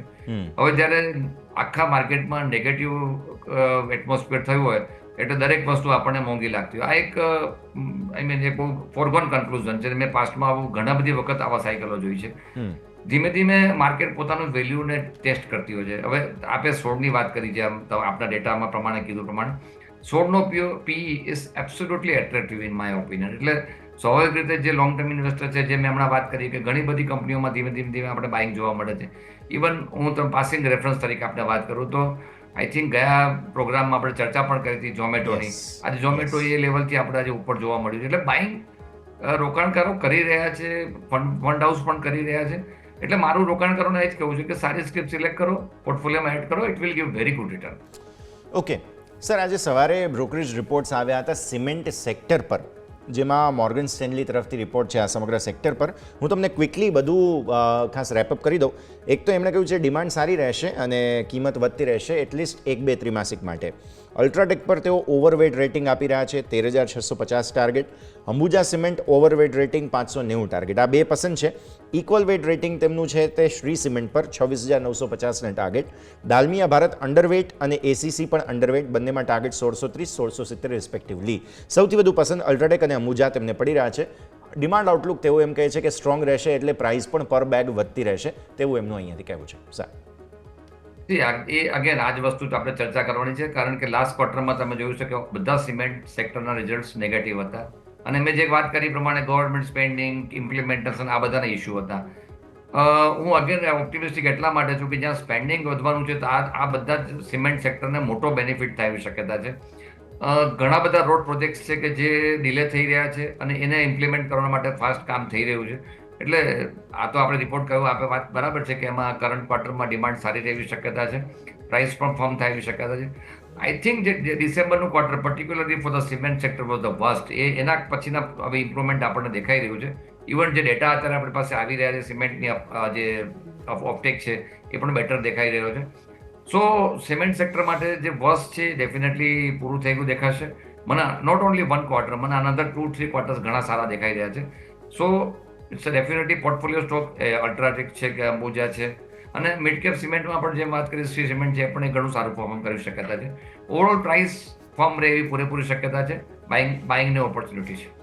ખરીદવાની સલાહ તમને બનતી જોવા મળી રહી છે. સિમેન્ટ સ્પેસ અહીંયાથી ખૂબ જ રસપ્રદ જગ્યા પર આવીને ઊભું છે, જેનો એક સેક્ટોરિયલ અપડેટ પણ અહીંયાથી ખાસ સાથે સાથે આપણે લીધું છે. આગળ વધીએ સર. હજુ એક પ્રમોટર ખરીદદારી કરી રહ્યા છે તેવા સ્ટોક પર નજર કરવી જોઈએ આપણે, અને તે છે ભારતી એરટેલ. અહીંયા પ્રમોટરે ખરીદદારી કરી છે. ખાસ જે પ્રમોટર છે ઇન્ડિયન કોન્ટિનેન્ટ ઇન્વેસ્ટમેન્ટ, એમણે કંઈક બ્લોક ડીલમાં હિસ્સો જે છે તે ખાસ કર્યો હતો અને સામે જે છે તે 3.31% હિસ્સો હતો, તે હિસ્સો વેચ્યો છે. માફ કરશો, પ્રમોટરે હિસ્સો વેચ્યો છે ભારતી એરટેલમાં. 0.84% હિસ્સો વેચ્યો છે અને આ પ્રમોટરના એક્શનને કારણે સ્વાભાવિક સ્ટોકમાં ઇમ્પેક્ટ આવે. એક ક્વિક ચેક લઈ લઈએ સર ભારતી એરટેલ પર. પ્રમોટરે સ્ટોક વેચ્યો છે, પરંતુ યશ આના જે ફંડામેન્ટલ છે બહુ મજબૂત થઈ રહ્યા છે. હવે આ કંપની આપણે માત્ર જે સર્વિસ પ્રોવાઈડર તરીકે નથી, પરંતુ તમે જુઓ તો ઘણા બધા એરિયામાં કંપનીએ કામ કર્યું છે. સીમાં જે કેબલ પણ એમને ઓલરેડી નાખી દીધેલો છે. હવેનો સમય ભારતીય એરટેલ માટે બેસ્ટ ટાઈમ આવશે. એટલે મારી દ્રષ્ટિએ આ સ્ટોક તો આઉટ પરફોર્મ કરેવી શક્યતા છે. અગેન આવા ટાઈમમાં આવા સ્ટોક બાય કરવાની મારી એડવાઇસ છે. ભારતીય એરટેલ માટેનો મારો વ્યૂ પોઝિટિવ છે. One should buy this stock at any level. Long term માટે બેસ્ટ શેર લાગી રહ્યો છે. યુઝ ઇન્વેસ્ટમેન્ટ કંપનીએ કર્યું છે અને એના ફ્રૂટ્સ હવે ચોક્કસ મળવા તૈયાર થઈ જશે. ક્લિયરલી. સો આ મહેનતના ફળો હવે તેમને મળવાના છે. અને આ સરે સર સમયથી ગયો છે રજા લેવાનો, જેટલી આપણે ચર્ચા કરી આપના સ્ટાન્ડર્ડ ડિસ્ક્લેમર્સ. જે આપણે ઘણા સેક્ટરની પર ચર્ચા કરી અને અમુક સ્ટોક પણ ડિસ્કશન કર્યું. કદાચ અમુક સ્ટોક ફેમિલીના પોર્ટફોલિયોમાં હોઈ શકે છે. વ્યુઅર્સને મારી એડવાઇસ છે કે આપ જ્યારે પણ ઇન્વેસ્ટમેન્ટ કરો, આપના પર્સનલ ફિનાન્શિયલ એડવાઇઝરની સલાહ લઈને પછી જ કરો. યશ, આપનો ખૂબ ખૂબ આભાર મને શોમાં બોલાવવા માટે. Thank you sir. ખૂબ ખૂબ આભાર આપનો પણ અમારા સાથે જોડાવા માટે અને આ સમગ્ર ચર્ચામાં ભાગ લેવા માટે. તો દર્શક મિત્રો, ભારતીય માર્કેટ્સ અગેન પોતાના સપોર્ટ પર આવ્યા. સપોર્ટથી ફરી એક વખત ઉપર આવ્યા, પણ રેન્જ એકદમ હવે નેરો થતી જોવા મળી રહી છે. દરરોજ આજે મૂવમેન્ટ ઉપરના સ્તરો પર જવાની અને ન્યૂનતમ સ્તરો પર જવાની છે તે નેરો થઈ રહી છે. કોઈ એક દિવસ કોઈ વન સાઇડ મૂવ ભારતીય માર્કેટ્સ આપે છે કે નહીં, બસ તેના પર આપણા સૌ કોઈ નજર રહેશે. આ સરે જ આ શોમાં બસ આટલું જ. મને યશને આપશે રજા. આગળના અપડેટ્સ માટે આપ જોતા રહો ન્યૂઝ કેપિટલ ગુજરાત.